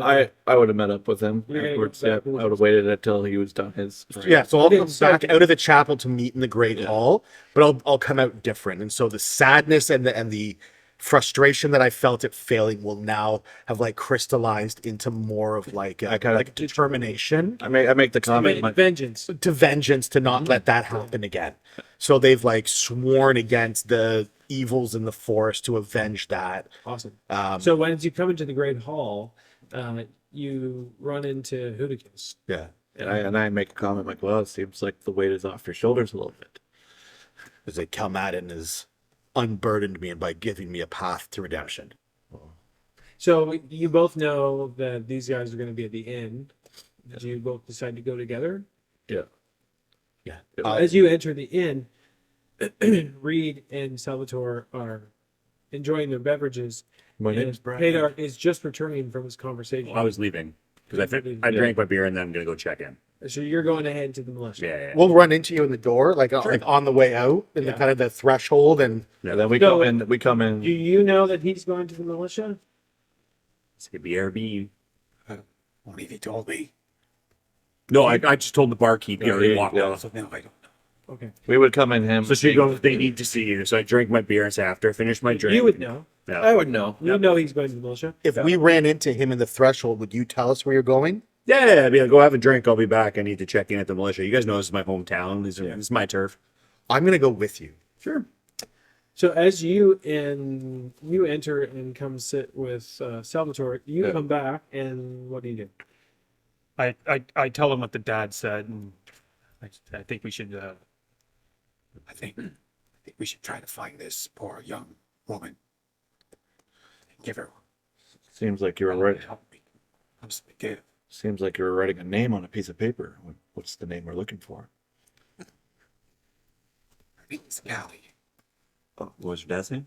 Dad's name is Brennan. Bradley? Okay, so you end up getting to the militia, and as you come through the abbey and you enter into the militia headquarters there, which is the guardhouse just off the gatehouse, an otter warrior comes out and he says, "Reed, it's about time you dragged your sorry ass back here." And you know him as Warden Folly. He is the head of the militia. And he says, "You just needed to get all that adventuring out of your system. We knew you'd come back to help defend Greystone Abbey. What do we owe the pleasure?" And as he says that to you, the rest of you are coming up on the, well, you're with him, but the other three of you are coming up behind him as you are also going to the militia. What do you say back? I just greet him like an old friend and pretend like I just brushed the comment off. Like, oh, I was always coming home. I just needed to get out there and, see the world. But I thought Rilsa would have been here before me. He says, "Rilsa, I haven't seen Rilsa at all. I do know she's here, though. I've heard whispers that she's arrived with this group of people that nobody seems to know except for you." And then as you walk up, he says, "And you." He doesn't quite know you as well as he knows Reed, but he knows of you. Let me confirm those whispers. She is back. And she must is, have a pretty important message because she was just here about a week ago. yep, she's seeking counsel with the abbot right now. We've just come from Tab's bar just this morning. Oh, you were down at Moonfall. Mm-hmm. He says, Listen, Reed. Before you start asking me for things, you know you owe me something big. Before you left here, For my friends. it's time to suck a dick. If you say it, it happens. Yeah, roll persuasion. I do a high jump. Sounds like to you. Roll that thing check. It's a good time for you to show up because I am down. I'm down my guards. I lost a guard last night, so you can fill in and pay me back, and then I can help you out. Well, we heard about your missing guard. We just come from the inn, us, and then I noticed these guys are kind of creeping up behind us. Yeah, I said, Allie. tell me more about, Callie. No, So- poor Callie, right? Or were you saying poor Callie? Her name's My Cal. name's Callie. I was like, I didn't know. Like, I wrote down both. I was He like, says, well, I was talking to her sentry mate last night, and she had alerted him that she had seen some sort of like bright anomaly coming from the woods. And that she was just going to go down to check it out. can I ask you a question? Does this bright anomaly remind me of what I saw in the forest when we saw the first skeletal being come out? Does that- do it in a history check, I guess? Wisdom. Wisdom, so 9. No. Not particularly. Okay.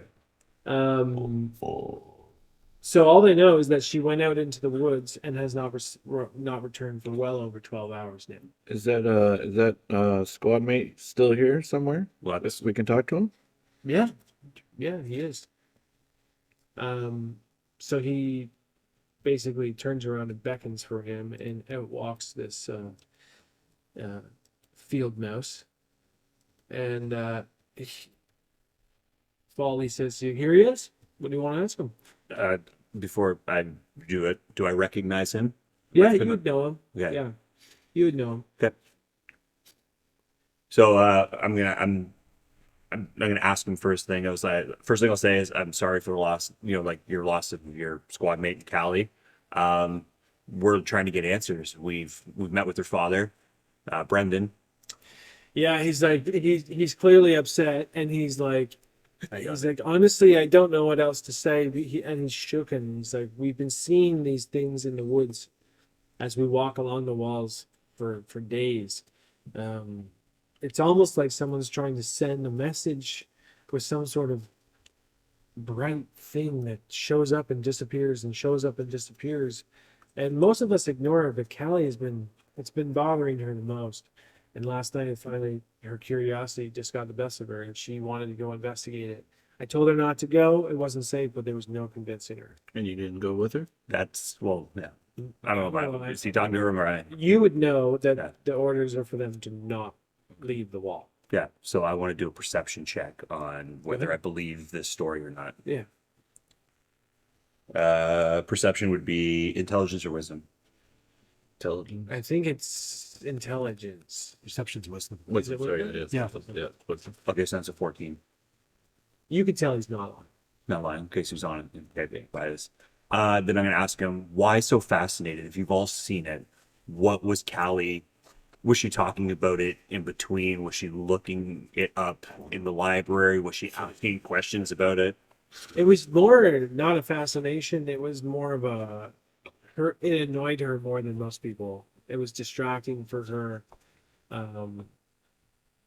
She felt like she could get there and back before anyone would know that she had left, and she would satisfy her curiosity as to what it is. Okay, She's a squirrel, right? She is, yeah. We've seen a mole, we've seen an otter. What are the other kind of skeletons? Oh, we had an otter. Mice and a rat. Okay. So I'll look to the guard, like the otter. Can't remember his name. Sorry, I didn't write it down.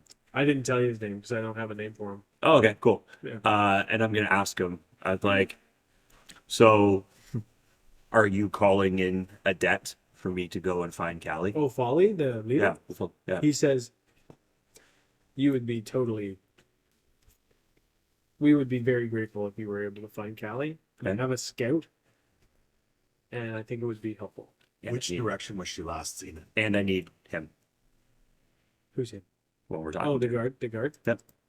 To go with you? Yep. fresh eyes on the scene. I've been away for a year. You've been seeing where all these lights are coming, and So if you look at usually it's my scout. if you look at the map, at the north side of the map above the pond, there's a parapet there. The guard tells you that is where Callie climbed down the wall. No back gates or anything. No. Okay. And she went into the woods there. Okay. So, how tall is the wall? So each of you roll a d20 on investigation. Dave, you roll with advantage. Investigation with what bonus? Uh, If there's one. there will be. I think it's wisdom. Okay. 22. 14. 7. Well, I'm not getting a Nine. 22, so. 17. What'd you roll, Dave? 14.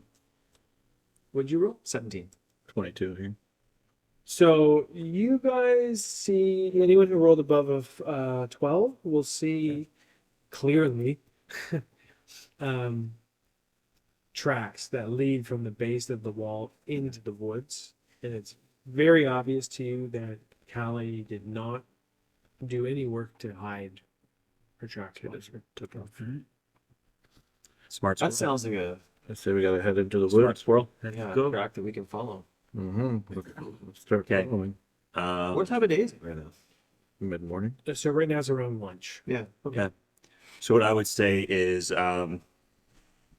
we can go back to the front gate and go around, or we can do is we can take the guard with us over the wall, and any other guards that are up there, we can tie some ropes before we go. That if we need to make a quick escape, we can. You drop the ropes, we'll climb back up. I can. How worried are you about us eating? If it's lunchtime, I'm Should we- zero. I'm zero. so doesn't matter if we pass through the kitchens to take us nuts with us or whatever. Grab some provisions. I found a worm in the ground. I will still eat worms, but carry on. My assumption is all done. Okay. I'm trying not to eat the mouse poke. If I can't fly, I'm eating worms. Okay. there's lots of little scones and meat pies and all sorts of things you can grab on your way. Okay. Yeah. Cool. Yeah, that's it. So how tall are the walls? Oh, there's all. Okay. So Yeah, and you take go around. 1d6 for time. Then we're going around. Let's Yeah. have it. What's my gliding like? Like I can glide. You can glide down. How many do you guys there? So Take 1d6. Times 6. as you walk into the woods, do me a favor and roll a d20 on investigation. Investigation. 18. Noise. You can see as the tracks lead as you guys walk an area of No doubt. conflict. Lots of broken branches, disturbed dirt. Looked like something had happened. And then you can see, as a scout, you can kind of see a trail, very faint trail of broken and snapped branches leading off into the woods from this point forward. But no blood? No. Okay, so I let everyone know and say, follow me. And I follow Do we see squirrel fur? the track. No. Good. All right, I follow the track. Good What news. is it? She could still be pretty. I'll be first. I'll be in the middle of the group. I'll be behind you. I'll take the rear. Who's first? Scouting. Scouting. Yeah. Then our heavyweight here. Then me. Can you roll stealth? He is. I'm assuming you're all trying to stealth. Sure. Yeah. So everybody roll stealth. Get That's yeah. Video Dave. 12. 14.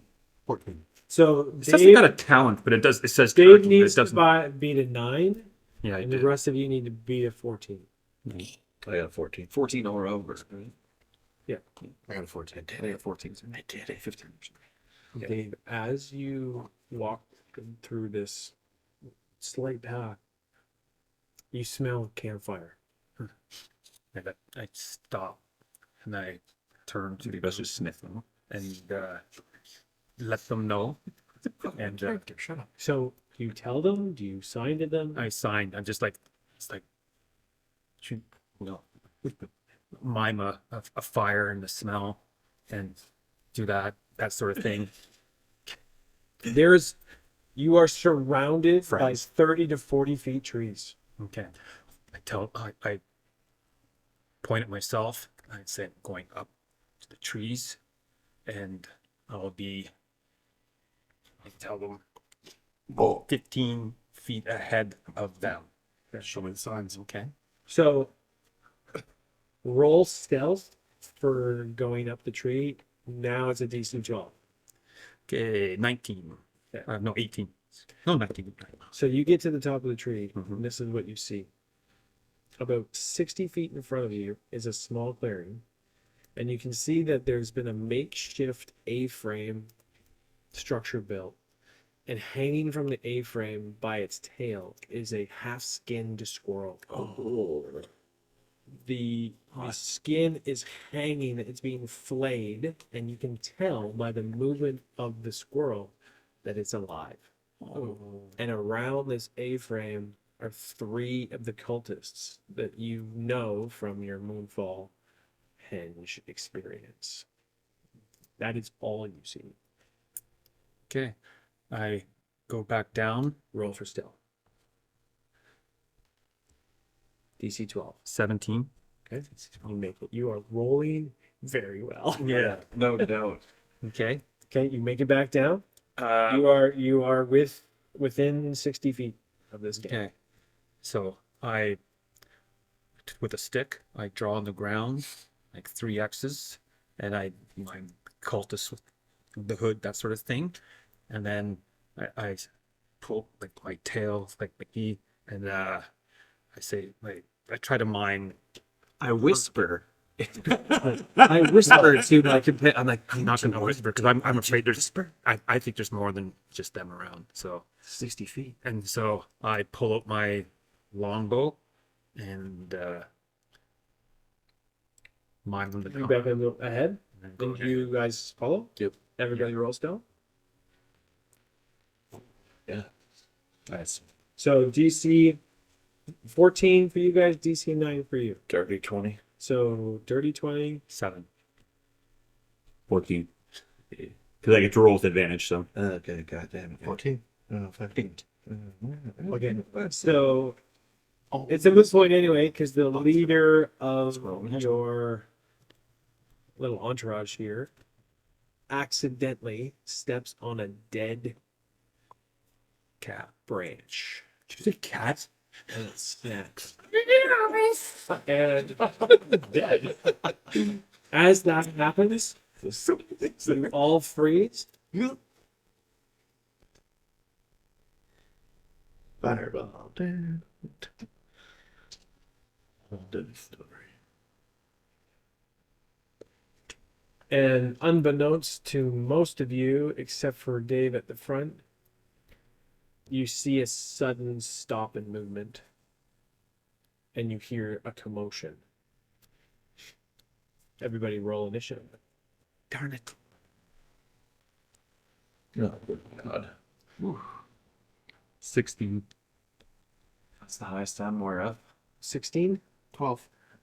Anybody be 16? I gotta roll mine. I got sorry. that one. 13. I gotta roll mine now. Twee! Okay, 16? Go ahead. You're up. And I see them from the ground. You can see where they are. It's kind of hard through all the trees and branches to have a clear vision. Okay, so I'm gonna move forward 30 feet, and then if there's something I can see after that, then I'm gonna shoot. As you move forward, you have a clearer picture of the camp, but what you do see is that they're moving towards you as well. And you see clearly that one of them has a very sharp dagger, and 2 of them have rapiers as they come up to you. And you see the half-flayed body of the squirrel, and you can hear the moaning and agony throes that the squirrel is going through right now. Right. I fire an arrow at one of the guys with the rapier. Go ahead. That would be a 14. It's a miss. Reed, you're. Okay. I'm going to attempt to use Are my... you guys remaining in single file line? No, I'm attempting to use my silent step because I want to go either left or right, like whatever. I'm sure the force is the same on either side. So while they go after my party, I want to try to get behind them to go get the squirrel, Okay. to go get Callie. So are you rolling for silent step? Yeah. Okay. So I get advantage yeah. So 14, my first one. Is that enough or do I? That's enough. Yeah, it's a DC 14 stealth check. Okay, cool. Then I'm gonna go off sideways so that they're focused on the party where the arrow came from, and then I'm gonna try to move around them. So I'm gonna go as far as I can, and then I can add my my frog ability, which is another 15 feet. Okay. So you're trying to flank them. I don't want to go behind them. I'm trying to get to the squirrel, so I don't want them to see me going back there. So you're going like this. Yeah, Okay. So you're like here. yeah. Okay. Nibsy. I'm gonna burrow. I'm gonna burrow and move up. 5 feet. Yeah. So I'm gonna burrow it and move up or off to the side a bit. So because Dave's gone like this to shoot. Yeah. And then I'm gonna burrow and come Okay. So you're underground. forward as well. When I hear somebody in front of me, I want to pop up and attack in my next turn. You're up. Yeah, I'm not gonna sprint in there all Leroy Jenkins because I'm more of a support. So I'm gonna try and hide myself amongst the trees and still move slowly, but keep pace with my badger as he burrows closer. Okay. So cultist 1 moves forward to attack Paydark.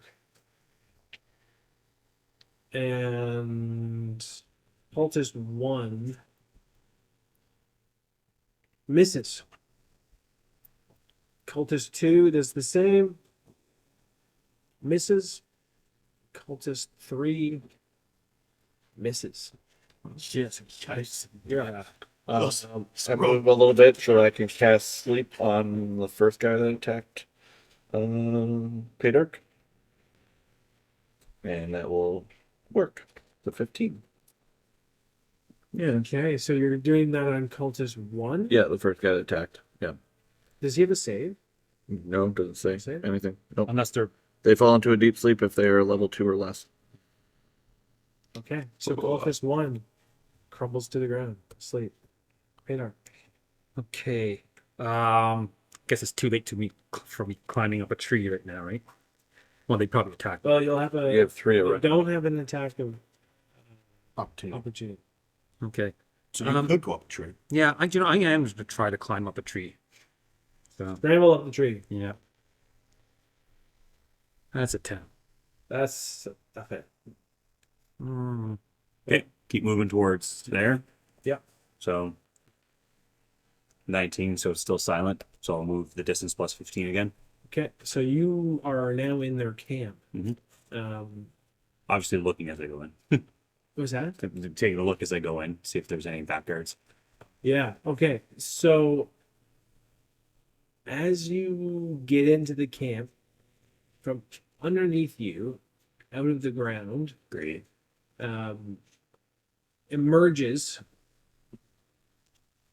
a skeleton of a mole who attacks you for, let me just see if it hits you.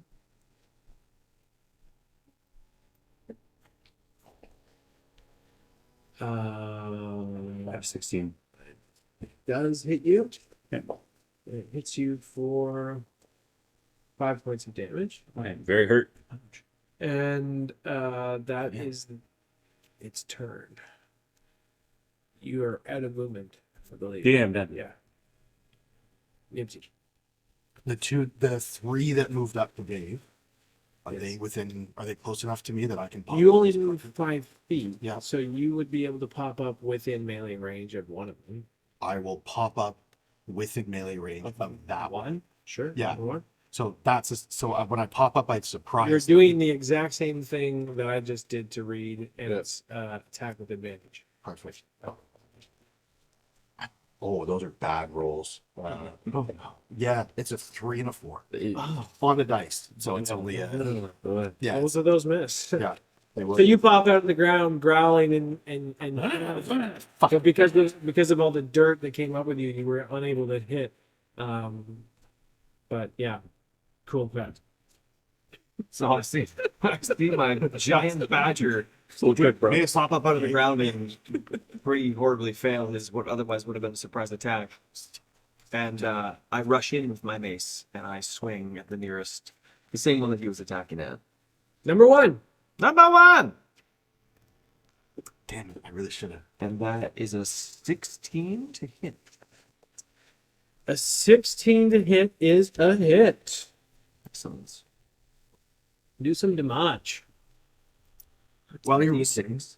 while you're rolling, point of question: if I have advantage and I use a luck token, do I get both advantage again? Yeah, because you're just redoing the round. Okay. 4 points of damage, please. I forgot. Ooh, 4 points of Thanks damage. for asking. Okay. Good one. Because that's what I'm. All right. That's your turn. That is my turn. I will actually I'll try to scuttle in behind my giant badger for defense if I can. I can conceal myself after attacking. You have movement left. So that's what I You do. can. Yep. I'm gonna roll all 3 attacks from these cultists. at once. One sleeping. Sorry, 2 attacks. And 1, 2, 3, 4, 5. So 4. Can't be me. I'm not there. You're not 4. He's 4. No, but I was just saying in general. He said 3, and I was like, If it's can't 3, be- I'll re-roll it. You're in the tree. Not yet. No, he was. No, you didn't get up. Oh, right. Yeah, I'm So at a tree, but not there. You know. 1 attack's going to you, 1 attack's going to you. Yeah. Blue's going to you, white's going to you. They're miss and a hit. Ooh, ouch. So Padar, you are taking only 1 point of damage. Okay. It's a glancing blow. I'm gonna cast sleep on the second guy. Yeah. With I get advantage on my on one spell. Does my cultist who's sleeping, do they get should he have had an attempt to get out of sleep? Only if he is vigorously attacked or shaken awake. Okay. Yeah, so he's basically just laying there. What is as you're rolling? Yeah. What is the mechanic to hit somebody who's asleep? Like if this dude's laying, It on the would be with ground, advantage. just with advantage. Yeah. Or not an auto hit. No, So 18, so he's down. that's a hit. Yeah, so he's down, sleeping. Okay, we got 1 cultist up. You're on the ground, hurt. Kind of. Well, I'm gonna swing. I'm gonna use my rapier and go at that guy. That's Number 1. 21, That's a hit. and that is He's also hurt. 4 points of damage. Ooh, he's very hurt now. Okay, fast forward or fast, And I say, surrender or you'll be killed. and he responds to you. Never. You're up. Okay. For the safety of myself, I'm gonna move my full distance if I can. Backwards. Yeah, away because I can add my frog ability of 15 feet to that, and I'm assuming the mole can only move 30, so at least it starts putting distance, and I can do some attacking Yeah. from that point. As you back up, Yeah. you hear the Callie screaming to you, "No, no, no!" Well, I'm not necessarily backing up, just moving away from the mole. Just tell right? Yeah, I know. She's screaming. Yeah, she's Yeah. screaming. I get it. Yeah. So I'm moving by 45, I guess. Yeah. Because it can only move 30, so on my next turn I can attack it. Sure. And then move the rest of Yeah, my yeah. distance away. Um, Because I am. as you move away, the skeleton does not pursue you. Okay. You're up. I'm gonna swing with my flail at cultist 1 who's right in front of me. Yeah. That's going to be a dirty 20 to hit. That's a hit. That's 4 points of damage. And how does he die?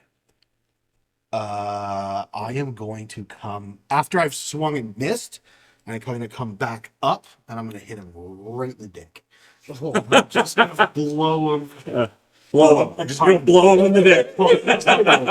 Yeah, I'm going to come right up. Hit him in the dick. Just blow him. And I'm going to split him from nave to sternum. Nipples. Yeah, Yeah, it is. yeah, he just kind of flies up and folds out. What do you, as a party, do with the 2 cultists who are asleep? Slit their throats. Stay Lawful. the lawful character. Squirrel! They deserve justice. So I recommend we You tie them up. blind I like take I go one and just put the dagger right up into the head, and that just kill it. Yep. And then the second one, I just look at and say, I pull out some rope. That's an auto hit, by the way, because you're not in combat. Yeah. And tie it up and slap it.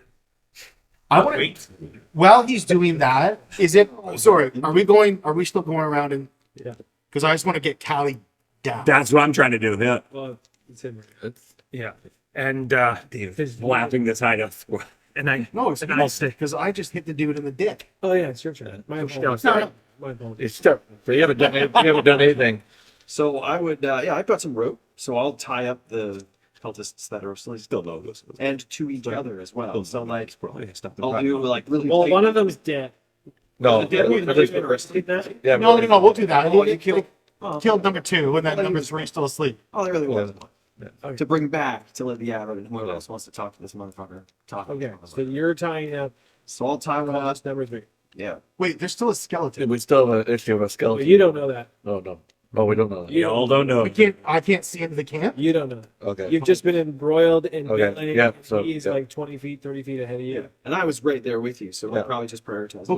But we don't hear her scream. And then if we You don't, can it's hear fine. him screaming. Right, but what if we then, after we do that, we look to where she's at, Yeah, Find the guy. which is close to where Done. he is. So he already moved in them. a very thick That forest. force. Oh, I thought it opened You're it in like a a kid. thick forest. And he already moved away from. Yeah, I sidestepped it. I apologize. What do you do? Tied up the I don't know. cultist. What do you do? I stay with the cultists. So, and I tell everyone else to go save the squirrel. right, I climb up a tree and start. So basically, as soon as you get up the tree Mm-hmm. and move like 10 feet, you can see that there's a skeleton standing Mole. at the A-frame, and Callie is significantly stiller. More Oh boy. Okay. Longbow at the skeleton. Yeah. 19, definitely a hit. 4 points of damage. The skeleton looks up to the trees, can't quite see where the arrow came from, but knows something's amiss. Reed, Now he's looking up there. I'm going to hit him. you're 45 feet away. Remember that. Yeah, I got a longbow. Nope. Okay. Nipsey, I'm gonna go towards where I heard the screaming from. you're going towards the squirrel. Yeah, I know she stopped since then, but I'm going towards. As soon as you screaming travel was. 15 feet through the brush, you see the skeleton standing at the frame of the squirrel. Am I close enough to attack? You're within 15 feet. Can I move my rest of my distance and attack? Yeah. Perfect. That is in that one. Oh. Welcome to the club. I mean, This- for the other guys. That's 3 of them. Yeah, that's in that one. One night. All on it. Uh-oh. Even with a +6. Roll a hit. D100.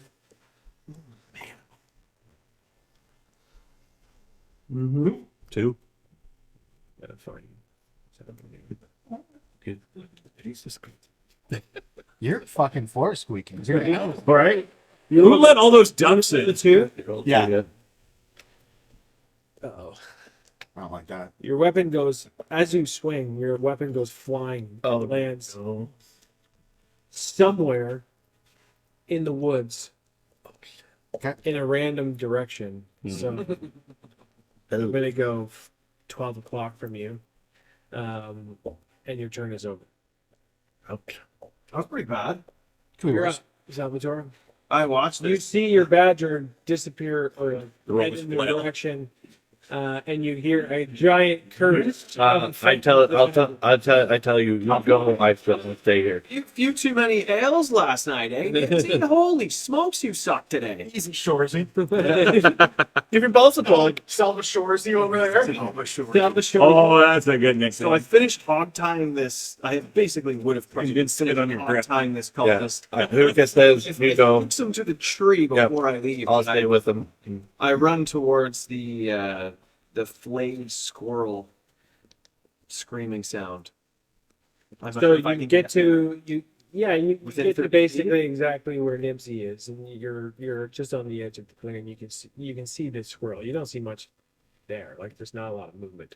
But you're just out of distance of the squirrel. Okay, but the mole dude that was It's about to attack Nipsey. So am I in range to attack it? Yes, Okay, well I will certainly attack it with my staff then. attack away. Wisdom staffer. What are unarmed strikes in? Oh, that's a good one. That's 18 to hit. I'd have to look. Okay. That's a definite hit. I think it's a 1d6. That is one giant point of damage. 1d6 if I remember. That's the melee though. Yeah. All right. The skeleton attacks Nibsy. Actually, even odd, because you just hit it. It's even. It's a hit. It's 5 points of damage. Ooh, damn. From the rapier. Not Ludicus? you. Not you.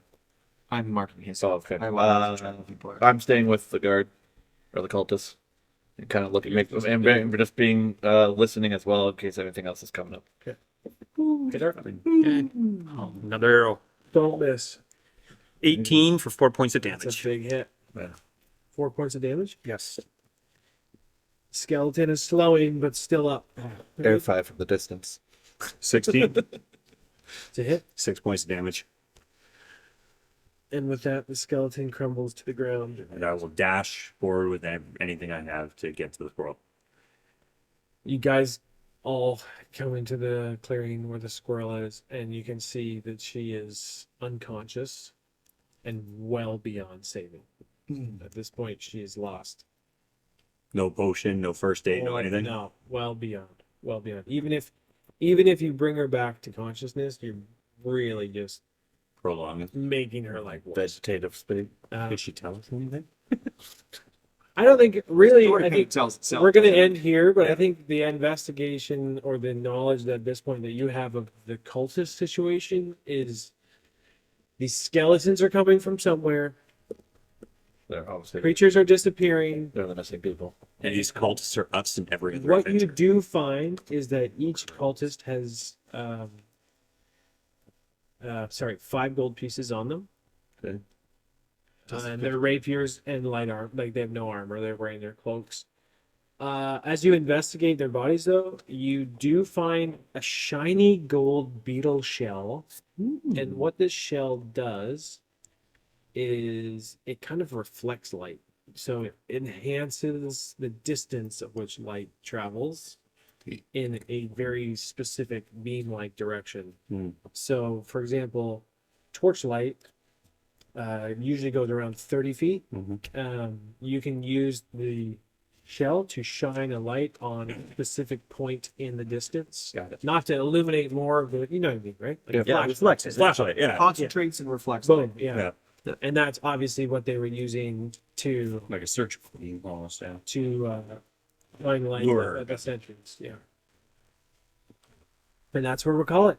Great first session. Can I? Are we staying there, or are we ending it like we carried her back to town? No. we're good. I want to look for my flail. Oh yeah. Oh yeah, you roll a d20, beat a 9, and you'll spend 10 minutes and you'll find it. And if he doesn't, You will find it. 15 on the dice. Yeah, you found it. I would heal these guys up, but I can hold that until we. Let's heal them now. You can heal them now. We are going to end in the woods. okay. Okay. Yeah. I'm going to heal you guys. Yeah, I'm a 3. So you want to roll a d4? I'll give you the That sample. got no damage. I told you you would infographic characters. I got a 3. Perfect. Yeah, if you want to get Then that, we're going to roll 1, 2. four. There you go. Hold on to your luck tokens. Hold on to your luck token. I don't have any. Until next time. You'll get witnesses. Oh, I totally forgot about You it. had 2 times you could have used it. Yeah, the nat 1. And You not see me when I tried to get you to use your. If you enjoyed this video, please take a moment to like it, subscribe to the channel so you don't miss out on future episodes, and share with friends who you think would also enjoy it. Finally, remember, always split the party.